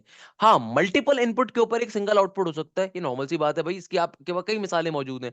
मल्टीपल इनपुट्स के ऊपर सिंगल आउटपुट पॉसिबल होता है, मगर एक सिंगल इनपुट के ऊपर मल्टीपल आउटपुट पॉसिबल नहीं होता। तो लिखना चाहो तो उसको कहीं पे लिख भी लो भाई, कि फंक्शन के अंदर एक इनपुट के ऊपर, एक सिंगल इनपुट के ऊपर मल्टीपल आउटपुट्स का होना पॉसिबिलिटी है, मगर मल्टीपल इनपुट्स के ऊपर एक सिंगल आउटपुट का होना, या मल्टीपल यानी कि मैं क्या कह रहा था, सॉरी मैंने गलत लिख पा दिया, कि एक सिंगल इनपुट के ऊपर मल्टीपल आउटपुट्स का होना पॉसिबल नहीं है। एक सिंगल इनपुट के ऊपर मल्टीपल आउटपुट्स का होना पॉसिबल नहीं है। On the other hand, multiple inputs के ऊपर सिंगल आउटपुट का होना बिल्कुल पॉसिबिलिटी है। आप इसको ऐसे करके लिख सकते हो, कि आपको ये बात मालूम होनी चाहिए कि भाई वन इनपुट के ऊपर वन आउटपुट होगा। यानी कि फंक्शन कैसे मैं कह सकता हूं आसान भाषा में, और इसको सिंप्लीफाई कर देता हूं। और इसको सिंप्लीफाई हम कैसे कर सकते हैं कि भाई वन इनपुट यानी कि एक इनपुट के ऊपर एक आउटपुट होना बिल्कुल पॉसिबल है। कि भाई ये फंक्शन कहलाता है एक इनपुट के ऊपर एक आउटपुट होना। सही है। वाइल आपके पास अल्लाह भला करे, एक इनपुट के ऊपर मैनी आउटपुट नहीं। हम क्या कह सकते हैं? एक इनपुट के ऊपर many output is not possible. एक इनपुट के ऊपर मैनी आउटपुट अगर हो रहे होंगे तो ये मेरे पास फंक्शन नहीं कहलाएगा। हाँ, इसके वाइस वर्सा फॉर्म हो सकती है। वाइस वर्सा फॉर्म क्या होगी? कि मेरे पास मैनी इनपुट आ जाएं, काफी सारे इनपुट आ जाएं और उसके ऊपर आपको क्या मिले, एक सिंगल आउटपुट मिले, ये पॉसिबिलिटी बिल्कुल एग्जिस्ट करती है। तो ये भी फंक्शन कहलाता है। तो इसको आप ऐसे करके रख लो कि भाई एक इनपुट के ऊपर एक आउटपुट होगा, या एक इनपुट के ऊपर मल्टीपल आउटपुट पॉसिबल नहीं है। हाँ, मल्टीपल इनपुट्स के ऊपर एक आउटपुट बिल्कुल पॉसिबल होता है। तो ये बुनियादी चीज है भाई, आप इसको इस तरीके से जहन में बिठा सकते हो। बेटा अली हसन, इसको करने की नीड नहीं है, सही है ना। उसके अंदर वो वाली चीज है यार, प्लस माइनस वाली, वो डिफरेंट कॉन्सेप्ट है यार। खैर, यहाँ तक की बात पल्ले पड़ती है तो इसके रिगार्डिंग एक कॉन्सेप्ट होता है, उसको जरा देख लेते हैं। Give me a second. अच्छा भाई, हमारे पास एक टॉपिक इसी से जो लिंक होता है ना, इसी से जो लिंक हमारे पास एक कॉन्सेप्ट एग्जिस्ट कर रहा होता है, इसका नाम होता है इनवर्स ऑफ अ फंक्शन। यार ये जो टॉपिक हमने पढ़ा है, ये नॉर्मली थ्योरेटिकली कॉन्सेप्ट में ज्यादा पूछा जाता है कि भाई ये जो कांस्टेंट आपके पास हो गया, या ऑन टू फंक्शन हो गया, वन टू वन फंक्शन हो गया, थ्योरेटिकली इसके कभी ना कभी एमसीक्यूज आ जाते हैं, ज्यादातर कम आते हैं मगर आ जाते हैं यार, कभी भी आ जाते हैं। तो बुराई आने से बेहतर है कि आपको मालूम होना चाहिए। फंक्शंस के टॉपिक के अंदर सबसे ज्यादा अगर कोई टॉपिक पूछा जाता है ना, तो ये होता है भैया सबसे फेवरेट, इनवर्स फंक्शन का कॉन्सेप्ट। फंक्शन के टॉपिक के अंदर अगर सबसे ज्यादा कोई भी टॉपिक एग्जामिनर पूछता है, तो ये होता है इनवर्स ऑफ अ फंक्शन का कॉन्सेप्ट। अब देखो इनवर्स ऑफ अ फंक्शन होता क्या है और इसकी लॉजिक क्या होती है। देखो इनवर्स ऑफ अ फंक्शन क्या होता है कि भाई मेरे पास कोई भी फंक्शन आ रहा है, मुझे उसका पर्टिकुलरली इनवर्स निकालना है। मुझे कोई भी फंक्शन आ रहा है, मुझे उसका क्या निकालना है, उल्टा निकालना है, इनवर्स निकालना है। अब इनवर्स निकालते कैसे हैं, आसान तरीन भाषा के अंदर इनवर्स को रिप्रेजेंट करने का तरीका एफ इनवर्स। मुझे किसी भी फंक्शन का अगर एफ इनवर्स निकालना है, तो भाई इनवर्स ऑफ अ फंक्शन को सॉल्व करने का है ना, ये सबसे इंपॉर्टेंट टॉपिक है। इसको सॉल्व करने के सिर्फ तीन स्टेप्स होते हैं। इनवर्स ऑफ अ फंक्शन को सॉल्व करने के दुनिया में तीन स्टेप्स होते हैं। पहला फंक्शन, फंक्शन की डोनेशन होता है, यानी कि आप किस तरीके से फंक्शन की, आपके पास सबसे पहला स्टेप क्या है कि आपके पास कोई भी चीज आ रही है, आपने उसको क्या करना है, वाई की फॉर्म के अंदर उसकी नोटेशन कर देनी है। सेकंड स्टेप के अंदर आप एक्स की वैल्यू को डिटरमाइन करते हो। थर्ड स्टेप के अंदर जहां जहां आपके पास एक्स मौजूद होता है उसको आप रिप्लेस करवा देते हो एफ इनवर्स के साथ, और जहां जहां वाई होता है उसको रिप्लेस करवा देते हो एक्स के साथ। ये तीन बेसिक स्टेप्स होते हैं इनवर्स के निकालने के। क्या मतलब है इन सब का, इन सारी बातों को समझते हैं। भाई देखो, मैं आपसे कहता हूं मेरे पास एक क्वेश्चन आ रहा है, मैं आपसे कहता हूं कि मेरे पास एक क्वेश्चन आ रहा है, एग्जामिनर कहता है एफ एक्स की वैल्यू आ रही है किसके बराबर, 8x प्लस का 7 के। एग्जामिनर आपसे क्या कह रहा है, एग्जामिनर आपसे कह रहा है एफ इनवर्स एक्स की वैल्यू बताइए, कैसे सॉल्व करोगे। देखो, कभी भी दुनिया में किसी भी फंक्शन का अगर क्या निकालना है, इनवर्स निकालना है, इनवर्स निकालने के तीन बुनियादी स्टेप्स हैं। पहला स्टेप क्या है कि भाई जो भी तुम्हारे पास एफ एक्स आ रहा हो ना, उसको रिप्लेस करवा दो वाई से। भाई एफ एक्स से कहते हैं, एफ एक्स का मतलब वाई होता है यार, वाई होता है, उसको वाई जो होता है ना, यानी कि आपका आउटपुट, हम एफ एक्स को वाई कह रहे होते हैं, सही है ना भाई। तो हम एफ एक्स की जगह पे क्या लिख देंगे, वाई लिख देंगे। तो मैंने सबसे पहला स्टेप क्या करा, जो एफ एक्स आ रहा था उसको रिप्लेस करवा दिया वाई के साथ, सही है। सेकंड स्टेप क्या है कि आपने अपना डेटा अब एक्स की फॉर्म में कन्वर्ट करना है, यानी कि एक्स की फॉर्म में, ताकि आपके पास आंसर आ सके। तो भाई मैं प्लस के 7 को यहां भेजूंगा, तो यहाँ पे आके हो जाएगा माइनस का 7 इक्वल टू के बाद 8x का 8x। मुझे चूंकि एक्स की फॉर्म में आंसर चाहिए, तो 8 मल्टीप्लाई हो रहा है, वहां पे आके डिवाइड हो जाएगा, यानी कि y माइनस का 7 divided by 8 is equal to x का x। तो यानी कि देखो मैंने x की फॉर्म में अपना डेटा निकाल लिया। अब फाइनली मैं क्या करूंगा, रिप्लेसमेंट करवा दूंगा। रिप्लेसमेंट कैसे करवाऊंगा कि देखो जहां पे x आ रहा है वो x रिप्लेस कर दूंगा मैं f इनवर्स के साथ। ये जो x आ रहा था, x को रिप्लेस कर दूंगा f इनवर्स के साथ, और जहां जहां y आ रहा था उसको रिप्लेस कर दूंगा x के साथ। तो क्या बन जाएगा, x माइनस का 7 डिवाइडेड बाई 8। तो ये मेरा फाइनली क्या आ गया, मेरे पास फाइनली मेरा इनवर्स का आंसर आ गया। ये तीन बुनियादी नोटेशंस होती हैं। तो खैर बहुत ही बेकार क्वेश्चन है, मगर बताने का मकसद क्या है कि भाई तीन बुनियादी स्टेप्स होते हैं क्वेश्चन को चेंज करने के, तीन सबसे बुनियादी स्टेप होते हैं। आइए एक और क्वेश्चन समझते हैं, ताकि भाई इसमें बात पल्ली पड़े। मैं कहता हूं कि मेरे पास एक क्वेश्चन आ रहा है, लेट सपोज मेरे पास क्वेश्चन आ रहा है F x is equal to, आगे आ रहा है मेरे पास सिंपल तरीके से 6x प्लस का 5, और नीचे डिवीजन में आ रहा है 2x प्लस का 1। एग्जामिनर कहता है इस क्वेश्चन को सॉल्व करो एफ इनवर्स 3 के ऊपर। ये वाले क्वेश्चंस आपको बेतहाशा पेपर्स के अंदर मिलेंगे, कैसे सॉल्व करोगे। देखो सॉल्व करने की कंडीशन समझ लो, मैं गारंटी देता हूं तुम दुनिया में हर किस्म के इनवर्स का क्वेश्चन सॉल्व कर सकते हो। पहला काम क्या करना है, देखो जो भी एफ एक्स आ रहा है ना, ये रिप्लेस हो जाएगा किससे, वाई से। जहां जहां एफ एक्स आ रहा है रिप्लेस हो जाएगा वाई से, रिप्लेस हो गया। अच्छा आगे क्या है, आगे आ रहा है 6x प्लस का 5, और नीचे आ रहा है 2x प्लस का 1। बहुत दफा पेपर में लिखा क्या जा रहा है, F−3 निकालो। अब बच्चा बेचारा सोच रहा होता है थ्री कहाँ पे डालेंगे, अरे भाई थ्री का कोई काम नहीं है, थ्री तुम्हारा इनपुट है, बाद में डाला जाएगा, पहले F−1 निकालो। तो भाई सबसे पहला स्टेप क्या है कि जहां पे fx आ रहा है उसको रिप्लेस करवा दोगे y से। दूसरा स्टेप क्या है, x की फॉर्म में डेटा कन्वर्ट करना है, यानी कि मुझे x की फॉर्म में डेटा लेकर आना है। तो 2x+1 यहाँ पे डिवाइड हो रहा है, वहां पे मल्टीप्लाई हो जाएगा, तो बन जाएगा y × 2x+1 इक्वल टू के बाद 6x+5। तो उसको फर्दर सिंप्लीफाई कैसे करवाएं, बाहर वाला y में जाके मल्टीप्लाई हो जाएगा, तो बन जाएगा 2xy प्लस का y इक्वल टू के बाद 6x प्लस का 5। अब देखो भैया यहाँ से मैं क्या कर सकता हूँ, x वाली टर्म्स को एक साइड शिफ्ट कर दूं, तो ये बन जाएगा y माइनस का 5 प्लस के 5 को यहाँ भेजोगे, और 6x का 6x प्लस का 2xy जब यहाँ पर आएगा तो माइनस का 2xy हो जाएगा। यहाँ से अब आप x कॉमन ले लो, तो क्या बन गया, ये बन गया y माइनस का 5 इक्वल टू के बाद x अगर मैं कॉमन लूंगा तो ऑब्वियसली ये बन जाएगा सिंपल 6 माइनस का 2y का 2y। सही है। और ये टर्म यहाँ पे मल्टीप्लाई हो रही है, वहां पे आके डिवाइड हो जाएगी, तो क्या बन जाएगा y माइनस का 5, और नीचे डिवीजन में आ जाएगा 6 माइनस का 2y। तो ये मेरे पास मेरी x की वैल्यू आ गई, ये मेरे पास मेरे क्या आ गई, x की वैल्यू आ गई। तो आपने x की फॉर्म में डेटा अपना कन्वर्ट करना होता है, x की फॉर्म में डेटा आ गया तो अब फाइनली इसको रिप्लेस करवा दोगे। जहां जहां x आ रहा है वो रिप्लेस हो जाएगा F−1 x के साथ, और जहां जहां y आ रहा है वो रिप्लेस हो जाएगा x के साथ। तो आपके पास फाइनली आपका आंसर क्या आ जाएगा, ये आ जाएगा F−1 x is equal to y की जगह पे x माइनस का 5, और नीचे डिवीजन में 6 माइनस का 2x का 6 माइनस का 2x। ये आपका आंसर आ रहा होगा। अब फाइनली आप F−3 की वैल्यू कैलकुलेट कर सकते हो कि जहां जहां x आ रहा है, जहां जहां x आ रहा है वहां पे अब आप क्या कर सकते हो, 3 को प्लॉट करो, आपका आंसर आ जाएगा। जल्दी से मुझे बताओ क्या आंसर आ रहा है, जल्दी से मुझे बताओ क्या आंसर आ रहा है, फर्दर खुद से सॉल्व करो, जल्दी से मुझे बताओ क्या आंसर आ रहा है।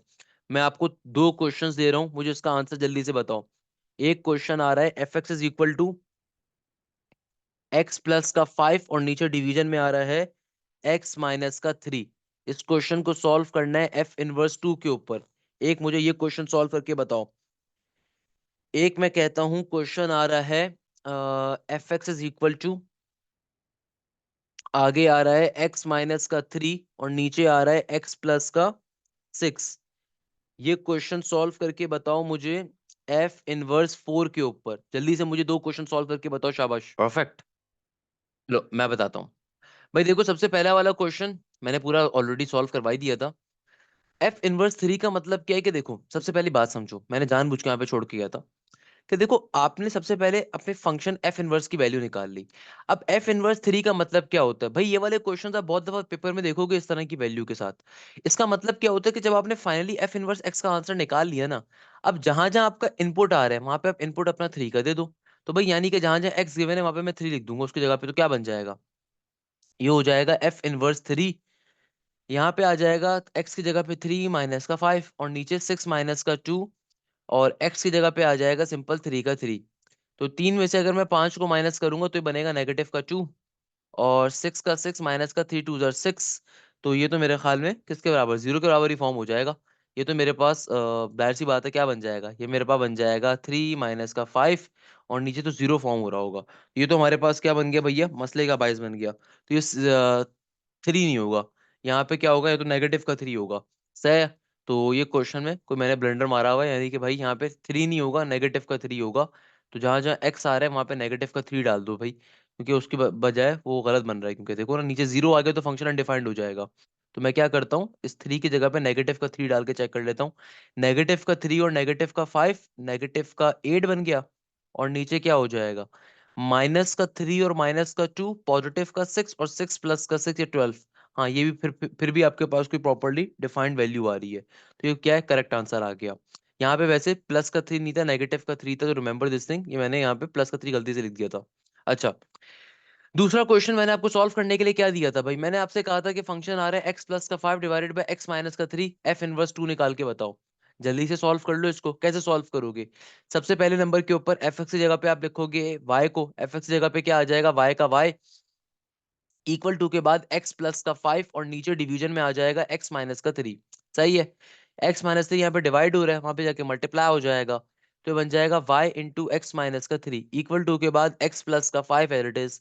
तमाम वैल्यूज को सिंप्लीफाई करोगे तो क्या बनेगा, y x माइनस का 3y इक्वल टू के बाद x प्लस का y।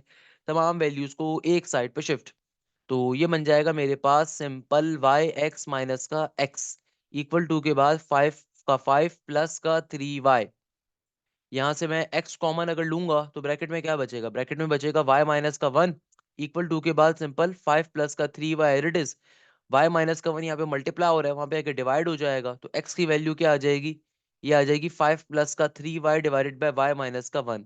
अब फाइनली अब इसको चेंज करवा लो, जहां पे x आ रहा है वहां पे f इनवर्स x आ जाएगा, जहां पे y आ रहा है वहां पे आ जाएगा मेरे पास x का x, तो नीचे x माइनस का 1। तो सिंप्लीफिकेशन के ऊपर क्या निकालना था, एफ इनवर्स 2 निकालना था, तो मेरे पास एफ इनवर्स 2 की वैल्यू क्या आ रही होगी, ये आ जाएगी सिंपल 5 का 5 प्लस 3 2 जार 6। डायरेक्टली सॉल्व कर लो यार, जहां जहां एक्स आ रहा है वहां पे 2 पुट कर रहे हो ना, और नीचे 2 माइनस का 1। 5 प्लस का 6 11, 11 डिवाइडेड बाय 1, तो आंसर क्या आ गया, सिंपल 11 के बराबर। तो पहले क्वेश्चन का आंसर आपके पास 11 के बराबर होना चाहिए, सिंपल है भाई, बेसिक मैथ्स है। किसके बराबर आ रहा है, 11 के बराबर ही आ रहा है। और दूसरे वाले का क्या आ रहा होगा, दूसरे वाले का चेक कर लो भाई, क्या बन जाएगा, ये हो जाएगा y is equal to again x minus y is equal to मेरे पास सिंपल तरीके से किसके बराबर, x माइनस का 3 डिवाइडेड बाय x प्लस का 6। तमाम वैल्यूज को एक साइड पे शिफ्ट करेंगे तो ये बन जाएगा एक्स वाई प्लस का 6y equal to x minus का 3। एक जैसी टर्म्स को एक साइड पे शिफ्ट, तो एक्स वाई माइनस का x is equal to minus का 3 एंड माइनस का 6y ऑब्वियसली। तो यहाँ से x को कॉमन लिया तो अंदर बचा y माइनस का 1 इक्वल टू -3 -6y। डायरेक्टली कर लूंगा तो भैया x की वैल्यू क्या आ जाएगी, ये आ जाएगा -3 -6y divided by y minus का 1। तो चेंज करवाओगे तो बन जाएगा f inverse x is equal to -3 -6x, और नीचे आ जाएगा x माइनस का 1। भाई जब आप x की फॉर्म में डेटा कन्वर्ट कर लेते हो तो फिर आपने करना क्या होता है, x को रिप्लेस करवा देते हैं f इनवर्स से, y को रिप्लेस करवा देते हैं x के साथ। तो जहां जहां x आ रहा है वहां पे x की वैल्यू, तो ये बन जाएगा मेरे पास सिंपल f इनवर्स 4, यहाँ पे नेगेटिव का 3 और नेगेटिव का 6 इंटू 4 4 6 जार 24, और नीचे क्या हो जाएगा 4 माइनस का 1, 4 माइनस का 1 इज 3। तो अगर मैं नेगेटिव का 3 और नेगेटिव का 24, सिंपल ये बन जाएगा -का 27, और -का 27/3, तो 3 3 3 3 9 जार 27, तो -का 9 नहीं बन रहा, -का 9 बनना चाहिए मेरे नजदीक, तो 9 क्यों लेकर आ रहे हो भाई, -का 9 बनेगा, तो -का 9 विल बी द आंसर, या सिंपल है। क्या मुश्किल बात है भाई, please let me know what's the problem. -का 9 आ रहा होगा, हाँ सही है, परफेक्ट है, परफेक्ट है। तो 9 कौन कह रहा था भाई, वेरी गुड, परफेक्ट आमना, perfect, very good जुनैर, very good Hazik.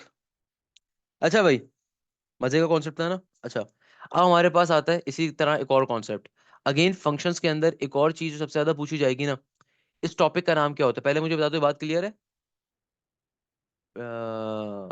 बेटा उसके ऊपर आ रहे हैं अभी, HSS, पहली बात तो आपका नाम नहीं लिखा हुआ भाई, उस टॉपिक को अभी हमने कब पढ़ा यार, फॉक को या जॉक गॉफ को हमने पढ़ा है, नहीं पढ़ा ना बेटा, भी पढ़ना है उसको। Very good. अच्छा भाई, हमारे पास देखो इसी से रिगार्डिंग जो एक कॉन्सेप्ट आता है, नॉट इसके रिगार्डिंग बट फंक्शंस का एक बुनियादी कॉन्सेप्ट होता है जिसको हम कहते हैं कंपोजिट फंक्शन का होना। एक और टॉपिक जो फंक्शंस के अंदर से बहुत पेपर के अंदर आएगा, ये दो टॉपिक सबसे ज्यादा आते हैं, या तो ये वाले दो टॉपिक आते हैं, नहीं तो इवन या ऑड का कॉन्सेप्ट आता है फंक्शन से। ये तीन बेसिक कॉन्सेप्ट है फंक्शंस के अंदर। तो भाई एक ऐसा कॉन्सेप्ट जो कि हमारे पास सबसे ज्यादा पेपर्स में आएगा, इस टॉपिक का नाम होता है कंपोजिट फंक्शन। अब देखो कंपोजिट फंक्शंस का कॉन्सेप्ट क्या है, कि भाई एग्जामिनर आपसे क्या बोलेगा, कंपोजिट फंक्शन को सिंप्लीफाई करना है। क्या करना है भैया, कंपोजिट फंक्शन को लेकर आना है। कंपोजिट फंक्शन क्या होता है, कंपोजिट फंक्शन कहा जाता है कि अगर कभी भी दुनिया के अंदर एक फंक्शन दूसरे फंक्शन की वजह से फॉलो अप किया जा रहा हो, यानी कि आसान भाषा में इसकी इंग्लिश ये होती है, if a function is followed by the another function is known as the composite function. यानी कि अगर एक फंक्शन दूसरे फंक्शन की क्या है, छत्र छाया के अंदर आ रहा है। आसान भाषा के अंदर इस आपने ऐसे करके सिंबल देखे होंगे FOG के। FOG का मतलब क्या होता है, FOG का मतलब होता है कि भाई तुम्हारा जो f का फंक्शन है ना, उसके पेट के अंदर g का फंक्शन एग्जिस्ट कर रहा है।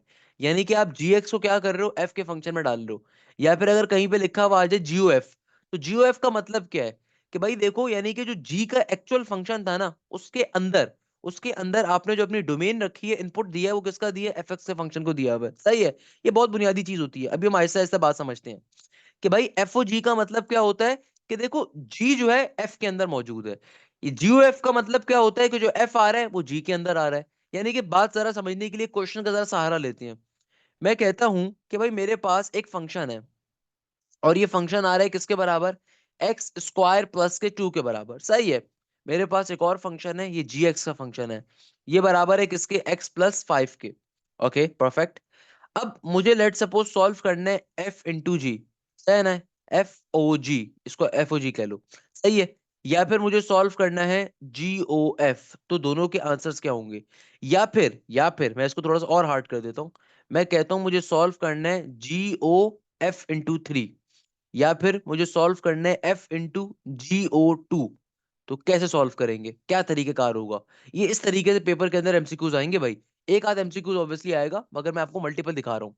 देखो सबसे पहले चेक करो एफओजी कैसे निकालते हैं। एफओजी का मतलब क्या है, एफओजी का मतलब क्या है कि भाई जो जी का फंक्शन है ना वो एफ के क्या है, पेट में है। भाई जो आखिर में आ रहा होता है ना, इसका मतलब होता है कि वो फंक्शन अंदर वाले में डाला जा रहा है। तो एफओजी का मतलब क्या है कि बेसिकली हमें क्या करना है, हमें बेसिकली जी एक्स के फंक्शन को एफ एक्स पे प्लॉट करना है। अब कैसे करेंगे, देखो एफ एक्स का फंक्शन आपको क्या गिवन है बेटा, आपको एफ एक्स का फंक्शन गिवन था किसके बराबर, आपके पास एफ एक्स का फंक्शन गिवन है एक्स स्क्वायर प्लस का 2। अब इस एफ एक्स के फंक्शन में जहां जहां आपका इनपुट गिवन है ना, इनपुट किसे कहते हैं, जहां पे आप वैल्यू डाल सकते हो, जैसे कि एक्स मेरा इनपुट है ना, यहाँ पे मैं क्योंकि कोई ना कोई डोमेन डाल सकता हूँ कि वैल्यू में प्लॉट कर सकता हूँ।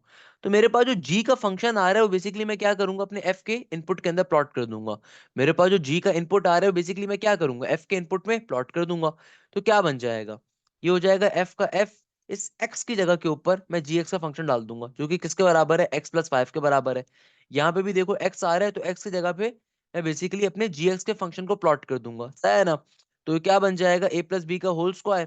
तो ये तो बन गया एक्स स्क्वायर प्लस का, सिंपल तरीके से 5 2 10 एक्स प्लस का 5 का स्क्वायर इज 25 प्लस का 2 इज 27। यानी कि भाई सिंपल तरीके से मैंने ए प्लस बी के होल स्क्वायर का फॉर्मूला ओपन कर दिया। तो ये बन गया एक्स स्क्वायर प्लस का 10x और आगे आ गया प्लस का 27। ये मेरे पास किसकी वैल्यू आ गई, f इंटू एक्स प्लस 5 की वैल्यू आ गई। यानी कि आसान भाषा में एफ ओ जी एक्स की मेरे पास वैल्यू आ गई। तो यानी कि देखो हमने क्या काम करा है, g की वैल्यू को f के इनपुट में प्लॉट करा है। g की जो भी वैल्यू आ रही थी उसको f के इनपुट में आपने डाला है। इसका vice versa form, let suppose examiner कहते हैं GOF निकालो। तो GOF का मतलब क्या होगा कि अगर मैं आपसे कहता हूं कि भाई f की वैल्यू को g में डालना है, तो भाई ये भी डाल सकते हो, कोई मसला थोड़ी है। यानी कि इस केस में आप क्या कर रहे हो, एफ एक्स की वैल्यू को जी के अंदर प्लॉट कर रहे हो, सही है ना। अब कैसे डालोगे, भाई देखो मेरे पास जी का इनपुट कहां पर है, मेरे पास जी का फंक्शन गिवन था एक्स प्लस का 5, तो मेरा इनपुट क्या है एक्स का, तो मेरे पास जो भी एफ एक्स का फंक्शन आ रहा है उसको मैं इनपुट में डाल दूंगा। जो इनपुट होता है आपने वहां पे वैल्यू को बेसिकली डालना है। तो क्या बन जाएगा, ये हो जाएगा एक्स स्क्वायर प्लस का 2, आगे आ जाएगा पॉजिटिव का 5। इसको सिंप्लीफाई करवा दो, डायरेक्टली बन जाएगा एक्स स्क्वायर प्लस का 7। ये इसका डायरेक्टली आंसर आ गया कि भाई जी एफ का आंसर क्या आ गया, एक्स स्क्वायर प्लस का 7। अगर एग्जामिनर इसको थोड़ा सा कॉम्प्लिकेट कर दे, एग्जामिनर बोलता है कि भाई जी इंटू एफ इंटू थ्री निकाल कर बताओ, इसका मतलब क्या है कि भाई तुम्हें पहले एफ को जी में डालना है, उसके बाद जो भी तुम्हारा आंसर होगा उसमें जहां जहां फिर फर्दर एक्स आ रहा होगा वहां पे थ्री डालोगे। तो भाई अभी इस थ्री को भूल जाओ, अक्सर बच्चे गलतियां करते हैं, इसको भी पहले डाल रहे होते हैं, भाई इसको भी भूल जाओ, अभी तुम पहले जी ओ एफ देखो। तो भाई इसका मतलब क्या है, इसका मतलब ये है कि भाई जी ओ एफ इंटू थ्री, ये ऐसे करके भी लिखा जाता है अक्सर पेशतर। तो भाई पहले तुम जी ओ एफ निकाल लो ना, अभी तुम भूल जाओ क्या चीज आ रही है।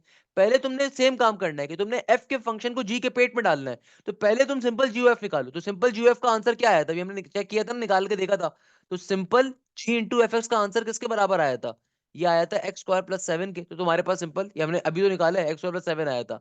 अब फाइनली जहां जहां एक्स आ रहा है वहां पे थ्री डाल दो, तो थ्री का स्क्वायर क्या बन जाएगा, 9। 9 प्लस का 7 कर दो, क्या आंसर आ जाएगा, जो भी आंसर है आपके पास। तो सिंपल तरीके से क्या बन जाएगा, 9 प्लस का 7 जो कि 16 के बराबर आएगा। तो आंसर क्या आ गया, 16 आ गया। या फिर अगर मैं कहता हूं कि f इंटू जी इंटू टू निकालना है, तो इसका मतलब क्या है, इसका मतलब ये है कि भाई पहले तुम अपने f के अंदर gx का इनपुट डालो, जो भी आंसर है, फिर तुम अपनी डोमेन दो टू की, फिर तुम अपना इनपुट दो टू का। पहले तो f इंटू जी एक्स निकालो ना। तो हमने यहाँ पे निकाल के चेक किया हुआ है, तो हमारे पास f इंटू जी एक्स इन फंक्शन के ऊपर क्या आया था, ये आया था हमारे पास एक्स स्क्वायर प्लस का 10x प्लस का 27। तो जहां जहां x आ रहा है वहां पे 2 डाल दो, तो क्या बन जाएगा, 2 का स्क्वायर 4, 10 इंटू टू 20 प्लस का 27। आपस में एडअप करवा लो इनको, आपके पास पर्टिकुलरली आंसर आ जाएगा, जो भी आंसर आ रहा हो एक्स वाई जी, जो भी आपके पास पर्टिकुलरली आंसर आ जाए, क्या आ जाएगा, ये आ जाएगा 20 और 4 किसके बराबर, 24। 24 में 40 को ऐड करूंगा तो क्या बन जाएगा, 24 और 20 मजीद, तो 44 में 7 का इजाफा, 44 में 6 होता है 50, 7 होगा 51, 51 के बराबर, तो 51 आ रहा होगा आंसर। जो भी आंसर आ जाए आपके पास, सिंपल है भाई, कोई मुश्किल काम थोड़ी है इसके अंदर। है भाई, क्या मुश्किल है इसके अंदर? ये चार मैंने सॉल्व करके दिखाए। अब जरा मैं भी आपको देता हूँ कितनी बात पल्ले पड़ती है, फिर आप मुझे बताओ उसका आंसर क्या आ रहा है। मुझे बताओ इसमें क्या मुश्किल है भाई, कोई मुश्किल चीज है इसके अंदर बेटा? कोई मुश्किल चीज, कोई ऐसी चीज जो ना समझ में आती हो, जल्दी से बता दो भाई। तो मैं आपसे कहता हूँ कि क्वेश्चन आ रहा है, क्वेश्चन बड़ा इंटरेस्टिंग है यार, क्वेश्चन बड़ा इंटरेस्टिंग आ रहा है। अरे भाई बहुत ही बेहतरीन क्वेश्चन आ रहा है।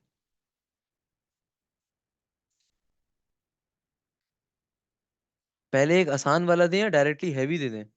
चलो पहले एक आसान दे देते हैं कि बेहोश ना हो जाओ। पहले हम एक आसान क्वेश्चन देते हैं।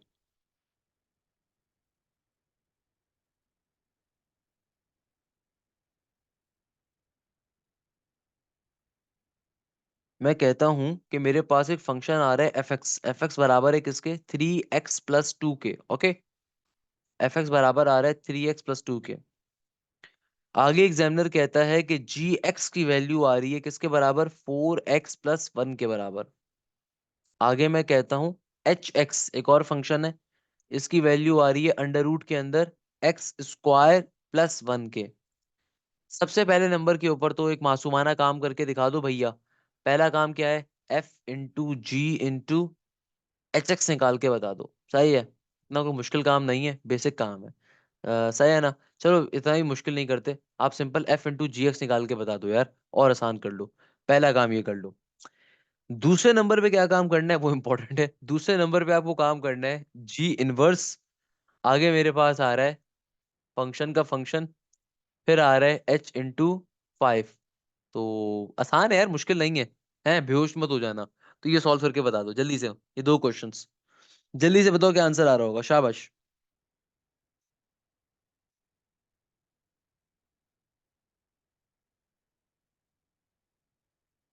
मुश्किल तो नहीं है ना भाई? हाँ भाई, कैसे सॉल्व करोगे इस क्वेश्चन को? इस क्वेश्चन में देखो एग्जामिनर क्या कह रहे हैं। सबसे पहले नंबर के ऊपर बहुत ही बच्चों वाला है यार, FO/G कैलकुलेट करना है, यानी कि FOG निकालना है। कैसे निकालोगे भाई? जी के फंक्शन को उठा के एफ की वैल्यू में प्लॉट कर दो भाई। भाई देखो, जो अंदर होता है ना, इसका मतलब क्या है कि भाई जी के फंक्शन को उठा के आपने एफ के अंदर डाल देना है। तो क्या बन जाएगा बेटा, ये हो जाएगा सिंपल तरीके से, FOG किसके बराबर आ जाएगा, 3 का 3 एडिटिव, एक्स की जगह पे क्या आ जाएगा, ये आ जाएगा 4x+1 + 2। तो ये बन जाएगा 4 3 = 12x+4 + 2। तो नहीं सॉरी, अरे भाई 3 1 3 होगा ना यार। तो क्या बन जाएगा भाई, ये बन जाएगा 12x और +3 +2 +5 ऑब्वियसली बन जाएगा। तो 4 3 = 12x एंड 3 + 2 = 5। सिंपल तरीके से क्या आ गया, 5 का 5 आ गया। अच्छा, अब देखो नेक्स्ट वाला जो था ना, वो मजे का था, वो इंपॉर्टेंट था भाई, वो समझने वाली चीज थी। यहाँ पे एग्जामिनर क्या कह रहा है, एग्जामिनर आपसे कहता है, अल्लाह भला करे, क्या निकाल कर बताओ। एग्जामिनर कहता है कि भाई सबसे पहले तुमने करना है h × 5, फिर जो भी आंसर आए उसको तुमने f के फंक्शन में डालना है, फिर जो भी आंसर आए उसको g के फंक्शन में डालना है, और फिर फाइनली इस तमाम मुरब्बे का, इस आम के मुरब्बे का तुमने क्या लेना है, तुमने उसका इनवर्स भी लेना है। कोई मसले की बात नहीं है। अच्छा, इसको सॉल्व करने की हिंट जो मैंने आपको दी थी ना, हिंट को इस्तेमाल करो। कि यार देखो, चूंकि ये क्वेश्चन काफी लेंदी है तो आप इस पर रिस्क ना लो। आप डायरेक्टली पहले h × 5 निकाल लो। तो h × 5 क्या आ जाएगा, जहां जहां एक्स आ रहा है वहां पे मैं एच का जो फंक्शन गिवन है यहाँ पे 5 डाल देता हूँ। तो ये बन जाएगा 5 का स्क्वायर + 1। तो 5 का स्क्वायर इज 25 एंड 25 प्लस का 1 इज 26। तो ये बन गया √26 के बराबर। तो मैंने सबसे पहले h × 5 निकाल लिया। अब इस h × 5 को f के फंक्शन में प्लॉट करूंगा। तो भाई क्या बन जाएगा, यानी कि मैं सिंपल तरीके से f × h5 पहले कैलकुलेट कर रहा हूँ, है ना? तो ये है मेरे पास h5 का फंक्शन है √26। तो x की जगह पे क्या आ गया, √26, और प्लस का 2 एरिडिस का एरिडिस। तो ये मेरे पास वैल्यू आ गई, ये मेरे पास किसकी वैल्यू आ गई, h × 5 को मैंने f के फंक्शन में डाल दिया। तो ये मेरी वैल्यू आ गई 3 × √26 प्लस का 2 के बराबर। अब मैं फाइनली इसको जी के फंक्शन में भी डालूंगा। तो जी के फंक्शन में अब हम बिल्कुल इस आम के मुरब्बे को रेडी कर रहे हैं। तो भाई इसको मैं उठा के जी के फंक्शन में भी डाल दूंगा। तो क्या बन गया, ये बन गया 4 का 4 एरिडिस। और यहाँ पे ये जो कंप्लीट ये फंक्शन आ रहा था, क्या आ रहा था, 3 √26 आगे प्लस का 2। तो इसको सिंप्लीफाई जब आप करोगे तो क्या बनेगा, ये बनेगा 4 3 = 12। और यहाँ पे आ गया √26 का √26। एंड देन ऑब्वियसली मेरे पास ये क्या होगा, मेरे पास ये आना चाहिए 4 2 = 8 if I am not wrong. क्या आ जाएगा, मेरे पास ये आ जाएगा सिंपल तरीके से 4 2 इज 8, ऐसा ही है भाई। क्या बन जाएगा सिंपल तरीके से हमारे पास, प्लस के साइन के बाद 4 2 इज 8 एज वेल, तो ये हमारे पास वैल्यू आ गई। ये हमारे पास वैल्यू आ गई, सही है ना। ये हमारे पास मेरी यहाँ तक की वैल्यू आ गई किस चीज की, ये मेरी वैल्यू आ गई G × F × H × 5 के बराबर की। यहाँ तक का आंसर सबका सेम आ रहा है, यही आ रहा है भाई आंसर सबका। हाँ सही है, कोई मसला नहीं है, कोई इशू नहीं है भाई, कोई इशू नहीं है। हाँ कोई मसला नहीं है भाई, इनवर्स निकालने वाली चीज भी देख लेंगे यार। यहाँ तक की बात तो क्लियर है ना भाई, पहले मुझे बताओ यहाँ तक की बात तो क्लियर है ना। सर वन भी आएगा भाई, कहाँ पे वन लेकर आ रहे हो बेटा। देखो आपके पास एफ का फंक्शन यहाँ तक आ रहा था, सही है। आपके पास एफ का फंक्शन यहाँ तक आ रहा है। ये आपने फाइनली अपना जी का फंक्शन भी कैलकुलेट कर लिया, आपने यहाँ तक अपना क्या कैलकुलेट कर लिया, जी का फंक्शन भी कैलकुलेट कर लिया। मैंने आपको जी एक्स का फंक्शन निकालना भी बताया है, सही है। मैंने भी आपको ये बताया नहीं कि उसके अंदर वो चीज आ रही है कि नहीं आ रही है। अच्छा प्लस का वन भी आ रहा है, या you are totally right, I am sorry, you are totally right, plus का वन भी आ रहा है, बिल्कुल यहाँ पे प्लस का वन भी था। तो बिल्कुल सही बात है, प्लस का वन भी आएगा तो ऑब्वियसली सी बात है क्या बच जाएगा, ये हो जाएगा 4 2 8 प्लस का वन 9 के बराबर। मैंने जीएक्स की वैल्यू निकाली है, मैंने आपको सिंपल जीएक्स की वैल्यू यहाँ पे निकाल के दिखाई है।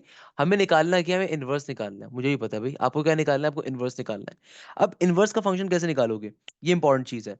देखो मैंने यहाँ पे सिर्फ आपको अभी जीएक्स निकालना सिखाया कि भाई अगर आपसे एग्जामिनर कहते था कि आपको लास्ट तक वैल्यूज को इनपुट करना है, प्लॉट करना है, तो यहाँ तक का आंसर आता, ये वो चीज मैंने निकाल कर दिखाई है। आपको क्वेश्चन में निकालना क्या है, क्वेश्चन में आपको इनवर्स निकालना है, कोई मसला नहीं है भाई। कैसे निकालोगे, कि देखो ये जी इनवर्स हमें अब क्या चाहिए, जरा गौर से देखो। हमें चाहिए जी इनवर्स, तो जी इनवर्स का g inverse as it is. और यहाँ पे देखो मेरे पास इस कंप्लीट टर्म का आंसर यहाँ तक कितना आया, यहाँ तक का आंसर मेरे पास किसके बराबर आया, यहाँ तक का आंसर मेरे पास आ रहा है सिंपल तरीके से 3 का 3 अंडर रूट के अंदर 26, और आगे आ रहा है +2। तो भाई ये जी इनवर्स अभी बाहर एडिटिव है, सही है ना, जी इनवर्स बाहर एडिटिव है। ये वाला स्टेप मैंने एक्स्ट्रा करके बताया था, याद रखिएगा, ये दो स्टेप मैंने एक्स्ट्रा करके बताया कि अगर जी एक्स निकालना हो तो क्या होगा। हमें क्या निकालना है, हमें जी इनवर्स चाहिए, तो मैंने जी इनवर्स अभी बाहर रहने दिया।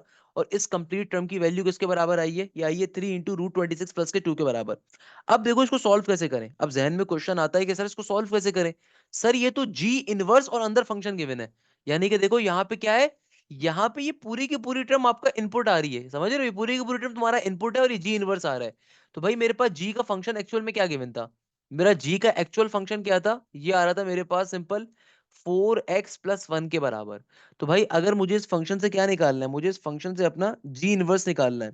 मुझे अगर इस फंक्शन से अपना क्या चाहिए, मुझे इस फंक्शन से अपना जी इनवर्स चाहिए, तो कैसे निकालूंगा। बेसिक कॉन्सेप्ट है भाई, किस पैटर्न के ऊपर निकालूंगा। आसान तरीकेकार क्या है, आसान तरीकेकार ये है कि भाई मुझे चूंकि इसका जी इनवर्स कैलकुलेट करना है, तो मैं एक बेसिक काम ये कर लेता हूँ कि भाई जी इनवर्स निकालने के लिए मैं दोनों को आपस में सब्स्टिट्यूट करवाता हूँ। तो क्या बन जाएगा, ये बन जाएगा 3 × अंडर रूट के अंदर 26 प्लस का 2 इक्वल टू के बाद क्या है 4x प्लस का 1। तमाम वैल्यूज को x की फॉर्म में आप कन्वर्ट करवा दीजिए, तो ये बन जाएगा 3 × अंडर रूट 26 प्लस का 2। और प्लस का 1 जब इस तरफ आएगा तो माइनस का 1 हो जाएगा, तो 2 माइनस का 1 1 बनेगा। इक्वल टू के बाद 4x का 4x, 4 यहाँ पे मल्टीप्लाई हो रहा है, यहाँ पर आके क्या हो जाएगा, सिंपल डिवाइड हो जाएगा, 4 यहाँ पे मल्टीप्लाई हो रहा है, नीचे आके डिवाइड हो जाएगा। तो x की फॉर्म में आपका डेटा डायरेक्टली आ गया, एक्स की फॉर्म के अंदर डायरेक्टली आपका डेटा कन्वर्ट हो गया एक्स की फॉर्म में। जब एक्स की फॉर्म में डेटा कन्वर्ट हो गया, अब इसको आप चेंज करवा दो, तो एक्स की जगह पे क्या आ जाएगा, सिंपल तरीके से मेरा डायरेक्टली आंसर आ गया। ये बन जाएगा एफ इन, इसको सॉरी हम जी इनवर्स बोलेंगे, तो ये हो जाएगा जी इनवर्स एक्स का जी इनवर्स एक्स, यानी कि जी इनवर्स फंक्शन का जी इनवर्स। और आगे आ जाएगा सिंपल 3 × अंडर रूट के अंदर 26 प्लस का 1 डिवाइडेड बाय 4 के बराबर। ये मेरा फाइनली आंसर आ रहा होगा इस पर्टिकुलर क्वेश्चन का। It's a very simple thing, कैसे सॉल्व किया। देखो आप चाहो तो नॉर्मल मेथड पे भी कर सकते हो भाई। आप पहले 4x + 1 को सिंप्लीफाई करो, कि भाई इसको आपने कन्वर्ट करवाया किसके साथ, आपने इसको बोला कि भाई ये आपका y आ रहा है, यहाँ पे 4x प्लस का 1 लिखा हुआ है। फिर आप y को चेंज फिर आप x की फॉर्म में डेटा करोगे, तो y माइनस का 1 इक्वल टू 4x हो जाएगा। फिर आपके पास ये आ जाएगा y माइनस का 1 divided by 4 equal to x के। अब आप इसको बैठ के कन्वर्ट करवाओ, y की जगह पे x आ जाएगा, नीचे 4 का 4 रहेगा, x की जगह पे आपका जी इनवर्स आ जाएगा। अब जो आपको इनपुट गिवन था, ये आपका इनपुट था, तो एक्स की जगह पे इस इनपुट को उठा के डालोगे, उससे भी आंसर वही आएगा भाई। वैसे करना चाहते हो वैसे कर लो। तो भाई एक्स की जगह पे, क्योंकि आपको जी इनवर्स ये फंक्शन निकालना है, जी इनवर्स इस फंक्शन का मतलब क्या है, ये आपका डोमेन है, आपकी इनपुट है। यानी कि पहले आपने जी एक्स कैलकुलेट कर लिया, अब जहां जहां एक्स आ रहा है वहां पे उसको डालोगे। तो ये बनेगा 3 × √26 प्लस का 2, पीछे है माइनस का 1, नीचे है 4, इक्वल टू के बाद जी इनवर्स। तो ये आपके पास यहाँ से भी देखो वही आंसर आ रहा है। तो ये आपका फाइनल आंसर था इस क्वेश्चन का। प्लीज लेट मी नो, बात पल्ले पड़ती है, कोई मसले की बात। यार ऊपर आप इक्वल ना रखो, आप ऊपर इक्वल ना रखो, आप डायरेक्टली आप ऐसे सॉल्व कर लो, मैंने आपको ऐसे भी करके दिखा दिया ना, क्यों टेंशन ले रहे हो भाई। आप ऐसे सॉल्व कर लो, आप ऐसे सॉल्व कर लो, कोई मसला थोड़ी है मेरे प्यारे बच्चे, हाथ से बैठ के सॉल्व करो। क्या मुश्किल, आपको क्या चीज सॉल्व करनी है, देखो इस क्वेश्चन में आपको क्या सॉल्व करना था, आपको जी इनवर्स ये फंक्शन निकालना था ना। तो जी इनवर्स फंक्शन का मतलब क्या है कि पहले सबसे पहले हमने जी एक्स की वैल्यू कैलकुलेट करनी है। तो आपको देखो जी एक्स की वैल्यू गिवन है, एक सेकंड, आपको देखो जी एक्स के, यार एक सेकंड मैं इसको रीस्टार्ट कर रहा हूँ, just give me a second. मैं दोबारा से एक्सप्लेन कर देता हूँ, don't worry about that thing. कि देखो हमारे पास क्वेश्चन क्या था, हमारे पास एक क्वेश्चन गिवन था, सही है ना। हमारे पास देखो सिंपल तरीके से बेटा, ये आपके पास जी इनवर्स 3 × √26 + 2। चलो मैं पूरा क्वेश्चन एक काम करता हूँ, रिपीट कर देता हूँ। आपके पास देखो एक फंक्शन गिवन है एफ एक्स का, एक फंक्शन गिवन है जी एक्स का, एक फंक्शन गिवन है एच एक्स का। सबसे पहले नंबर के ऊपर आपने क्या करा, क्योंकि एग्जामिनर कह रहा था जी inverse F into H into 5 निकाल के बताओ। तो सबसे पहले आपने एच इंटू 5 निकाला, यानी कि 5 को आपने एच के फंक्शन में प्लॉट करा, तो आपके पास एच इंटू 5 की वैल्यू आ गई, किसके बराबर, √26 के बराबर, सही है ना। फिर आपके पास जो भी आंसर आया, अब आपने इसको एफ के फंक्शन में डाल दिया। तो इसको अगर एफ के फंक्शन में डाला तो क्या बन जाएगा, ये बन जाएगा जहां जहां एफ एक्स का फंक्शन आ रहा था वहां पे आपने एक्स की जगह के ऊपर ये √26 डाल दिया, तो आपके पास finally F into H into 5 की वैल्यू आ गई। अब एग्जामिनर ने आपसे मांगा हुआ क्या है, एग्जामिनर आपसे मांग रहा है जी इनवर्स, और जो भी आंसर आए एफ इंटू एच इंटू 5 का, ये आपका इनपुट कंसीडर होगा। तो देखो हमारे पास जो भी ये आंसर आया ना, मेरी डोमेन को रिप्रेजेंट कर रहा है। तो जी इनवर्स का जी इनवर्स, तो मेरी डोमेन क्या है, मेरी डोमेन है 3 × √26 प्लस के 2 के बराबर। ये बेसिकली क्या आ रही है, मेरी डोमेन आ रही है, सही है, बेसिकली क्या आ रही है, मेरी डोमेन आ रही है। तो अब मैंने सबसे पहले जी इनवर्स निकालना है। तो जी एक्स का फंक्शन आपको गिवन था, जो भी फंक्शन गिवन था, क्या फंक्शन था यार, 4x प्लस का 5 था, किसके बराबर था, चेक कर लो यार। हाँ 4x प्लस का 1 था। तो जी एक्स का जो भी फंक्शन गिवन था ना आपको, क्या गिवन था, 4x प्लस का 1। तो आपने यहां से अब क्या निकाला, सबसे पहले जी इनवर्स निकाला। तो जो भी जी इनवर्स का आपके पास आंसर आएगा, उसके एक्स के अंदर आप बेसिकली ये वाला इनपुट डाल दोगे, सिंपल तरीके से आपका आंसर आ जाएगा। ये इस क्वेश्चन की लॉजिक थी। क्या मुश्किल बात है इसके अंदर बेटा, क्या मुश्किल चीज है, क्लियर है भाई, अब मुझे बताओ।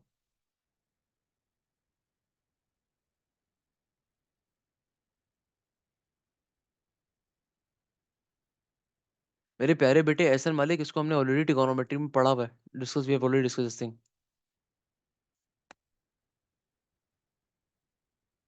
बेटा न्यू कमर्स के लिए गाइड ये है कि भाई लाइव क्लासेस को लो बैठ के, बाकी बैठ के रिकॉर्डिंग्स को कवर अप करें ज्यादा से ज्यादा। अच्छा, एक चीज यहाँ पे एक चीज जो हमें कवर अप करनी है, एक चीज give me a second, give me a second. अच्छा यार, एक अपने पास चीज लिखो, इवन फंक्शन ऑड फंक्शन की। भाई even function and odd function एक ऐसा कॉन्सेप्ट जो अक्सर पेशतर आपको पेपर्स के अंदर दिख जाता है, कि कौन सा फंक्शन इवन है कौन सा ऑड है। देखो भाई दुनिया के अंदर एक चीज हमारे पास होती है इवन फंक्शंस के बारे में, एक चीज होती है हमारे पास ऑड फंक्शंस के बारे में। इवन फंक्शन क्या होते हैं, इवन फंक्शन किसे कहते हैं, दुनिया के अंदर कभी भी अगर आप अपने फंक्शन के अंदर नेगेटिव का इनपुट देते हो, नेगेटिव का इनपुट देने पे आपको आंसर आपका ओरिजिनल फंक्शन वापस से मिल जाए। दुनिया में कभी भी अगर आप अपने फंक्शन के अंदर नेगेटिव का इनपुट देते हो, और नेगेटिव का इनपुट देने में आपको वापस से आपका ओरिजिनल फंक्शन मिल जाए, तो इसको हम क्या कहते हैं, इसको हम कहते हैं कि भाई ये हमारे पास क्या आ रहा है, कि हमारे पास आ रहा है इवन फंक्शन। यानी कि कभी भी दुनिया के अंदर अगर मैं अपने फंक्शन में कोई भी नेगेटिव की वैल्यू डालूं, मुझे मगर वापस आंसर है मेरा ओरिजिनल फंक्शन मिल जाए, तो ये क्या होता है, ये हमारे पास होता है सिंपल तरीके से इवन। वाइल ऑड फंक्शन क्या होता है, कि अगर मैं अपने फंक्शन के अंदर नेगेटिव की वैल्यू डालता हूं, और आंसर में negative of the original function मिल जाए, इसको ऑड फंक्शन कहा जाता है। इसकी बड़ी बेसिक मिसाल मैं आपको देता हूं। मैं कहता हूं एक जगह पे लिखा हुआ आ जाता है साइन एक्स का फंक्शन, एग्जामिनर कहता है ये इवन है या ऑड है। तो भाई कैसे चेक करोगे, चेक करने का तरीकेकार, जहां जहां इनपुट आ रहा है वहां पे नेगेटिव की वैल्यू डाल के चेक कर लो। तो साइन का sine as it is, x की जगह पे मैं नेगेटिव का एक्स डालता हूँ।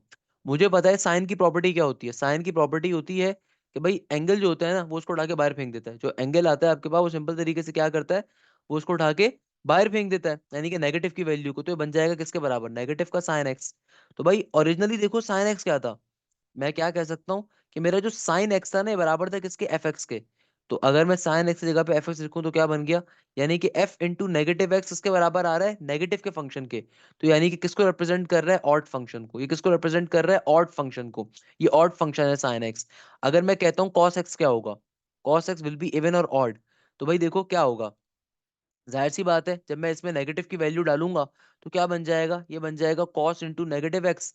तो हमें बात मालूम है, कॉस की प्रॉपर्टी होती है नेगेटिव साइन को खा जाता है, वापस से आपको आपका एक्चुअल फंक्शन मिल जाता है। तो यानी कि एफ इंटू नेगेटिव एक्स इसके बराबर आ गया कॉस एक्स के। यानी कि एफ इंटू नेगेटिव एक्स की वैल्यू क्या आ गई, सिंपल एफ एक्स के बराबर। तो ये मेरे पास इवन फंक्शन आ रहा है, ये मेरे पास क्या आ रहा है, इवन फंक्शन। अगर मैं कहूँ कहीं पे लिखा हुआ आ जाए, अगर मैं कहता हूँ कि कहीं पे लिखा हुआ आ जाए सिंपल तरीके से, टेंजन एक्स प्लस का कॉस एक्स, इस सूरत में क्या होगा, आइए इसको भी जरा चेक कर लेते हैं। अब देखो ये क्या आ रहा है, मेरा एक्चुअल फंक्शन था F x tangent x plus cos x के बराबर। अगर जहां जहां मेरे पास एक्स आ रहा है वहां पे अगर मैं नेगेटिव का एक्स डालूं तो क्या बन जाएगा, ये बन जाएगा टेंजन इंटू नेगेटिव एक्स। फिर यहाँ पे आ जाएगा कॉस इंटू नेगेटिव एक्स। तो टेंजन की ये प्रॉपर्टी होती है कि वो नेगेटिव साइन को क्या कर देता है, बाहर उठा के फेंक देता है, तो ये बन गया नेगेटिव का टेंजन एक्स। कॉस एक्स की प्रॉपर्टी होती है कि वो नेगेटिव साइन को पॉजिटिव कर देता है, तो ये बन गया नेगेटिव का टेंजन प्लस का कॉट एक्स, नेगेटिव का टेंजन प्लस का कॉस एक्स। अब देखो अक्सर बच्चे गलती क्या करते हैं, अक्सर बच्चे बोलते हैं सर ये वापस से आपका एक्चुअल फंक्शन तो बन रहा है, अरे कहाँ से बन रहा है, गौर से देखो ना भाई, नेगेटिव साइन यहाँ पे सिर्फ टेंजन के साथ है, कॉस के साथ नहीं है, तो आप नेगेटिव साइन कॉमन नहीं ले सकते, तो आप इसको रिप्लेस नहीं करवा सकते। तो ये कैसा फंक्शन है, ये नीदर का फंक्शन आ रहा है, नीदर इवन है नॉर ऑड आ रहा है, नीदर इवन है नॉर ऑड है। उसके पीछे रीजन क्या है कि भाई कंप्लीट फंक्शन के बाहर नेगेटिव नहीं आ रहा, सिर्फ टेंजन के साथ नेगेटिव का साइन है, सिर्फ टेंजन के साथ नेगेटिव का साइन है, तो ना तो ये इवन है ना ये ऑड है, ना तो ये इवन फंक्शन ना ये ऑड फंक्शन है। समझ में आती है बात ये वाली कि भाई ना तो ये फंक्शन इवन है ना ऑड है, क्योंकि इवन फंक्शन क्या होता है, इवन फंक्शन होता है आपके पास कि अगर आप फंक्शन में नेगेटिव की वैल्यू डालते हो और आंसर के अंदर आपको कंप्लीट फंक्शन वापस से मिल जाए पॉजिटिव का, तो ये इवन फंक्शन था, यानी कि एक्चुअल फंक्शन वापस अचीव हो जाए, तो इवन फंक्शन होता है। ऑड फंक्शन ये होता है कि अगर मैं अपनी फंक्शन में नेगेटिव की वैल्यू डालता हूं, आंसर में मुझे negative of the original function मिले, negative sign of the original function मिले, तो भाई ये ऑड फंक्शन होता है। अब यहां पे देखो, यहां पे नेगेटिव का टेंजन प्लस का कॉस है, तो भाई ये नेगेटिव साइन सिर्फ टेंजन के साथ है। भाई ये आपके पास ऑड फंक्शन उस वक्त बनता कि अगर मेरे पास ये ऐसे करके लिखा हुआ होता कि नेगेटिव का टेंजन एक्स प्लस का कॉस एक्स। तो भाई ये ऐसे करके लिखा हुआ नहीं है, अक्सर बच्चों को लगेगा सर ये दोनों सेम ही तो बातें हैं।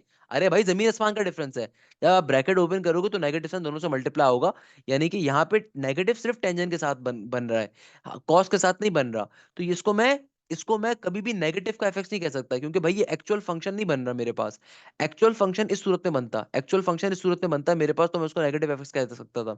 यहाँ पे देखो नेगेटिव सिर्फ टेंजन के साथ है, प्लस के साथ कॉस एक्स आ रहा है, तो इसका मतलब क्या है, इसका मतलब ये कि भाई आपका एक्चुअल फंक्शन यहाँ पे अचीव नहीं हो रहा, यहाँ पे आपका एक्चुअल फंक्शन नहीं फॉर्म अप हो रहा। तो ये नीदर का फंक्शन आ रहा है, नीदर इवन है नॉर ऑड है, ये नीदर इवन है नॉर ऑड है, नीदर का फंक्शन फॉर्म हो रहा है। सही है ना भाई। ऑड की एग्जांपल बेटा दी तो दी, ऑड की एग्जांपल मैंने आपको, एक और ऑड की एग्जांपल दे देता हूँ। मैं कहता हूँ लिखा हुआ आ जाता है आपके पास साइन एक्स क्यूब के बराबर, ऑड की एग्जांपल आ रही है, बहुत सारी एग्जांपल्स हैं ऑड की। मैं कहता हूँ आपके पास आ रहा है, अल्लाह भला करे, एक्स एक्स प्लस का एक्स क्यूब, ये भी ऑड की एग्जांपल में काउंट किया जाएगा, एक्स प्लस का एक्स क्यूब, चेक कर सकते हो आप इसको, तो it's a very simple thing.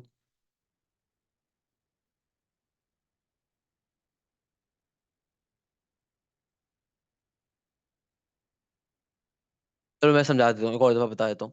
भाई देखो, मेरे पास लेट सपोज एक क्वेश्चन आ रहा है, एक्स प्लस का एक्स क्यूब, ये मेरा फंक्शन आ रहा है, जरा और से बात देखो, मेरे पास फंक्शन क्या आ रहा है, एक्स प्लस का एक्स क्यूब। आपने अपने फंक्शन में क्या करना है, नेगेटिव की वैल्यू डाली तो क्या बनेगा, एक्स की जगह पे अगेन नेगेटिव का एक्स डालोगे, इस एक्स को भी रिप्लेस करवाओगे किसके साथ, नेगेटिव के एक्स के साथ।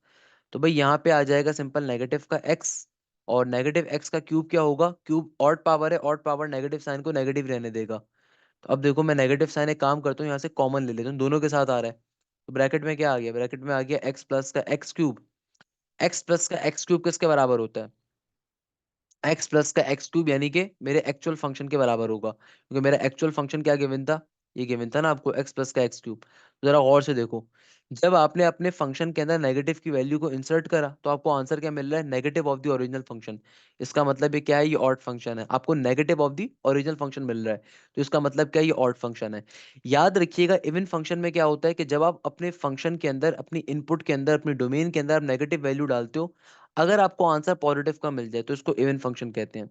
और अगर आपको, आप अपनी नेगेटिव का इनपुट डालते हो और आंसर आपको क्या मिल जाए, आपको आंसर मिल जाए negative of the original function, तो इसको आप कहते हो ऑड फंक्शन। और अगर ऐसे कंडीशन दोनों को वेरीफाई ना कर रही हो तो इसको हम कहते हैं नीदर इवन नॉर ऑड का कॉन्सेप्ट कह रहे होते हैं। ये आपके पास एक बुनियादी टर्म होती है जो यहाँ पे अक्सर पेशतर हमारे पेपर्स में आ रही होती है। तो यहाँ पे हमारे पास ये फंक्शन का पार्ट अपने मंतक के जहाँ पे पहुंचता है, आप लोग क्लास को ऑफ अप कर सकते हैं। तो ये हमारे पास यहाँ पे हमारी चीज अपने मतलब कि जहाँ पे फाइनली जाती है। कल की क्लास के अंदर मोस्ट प्रोबेबली हम लोग एल हॉपिटल क्या लिमिट्स को स्टार्टअप कर रहे होंगे इंशाल्लाह ताला ज़वजल। तो यस, कल की क्लास के अंदर हम लोग फाइनली लिमिट्स के टॉपिक को आगाज करेंगे। यस।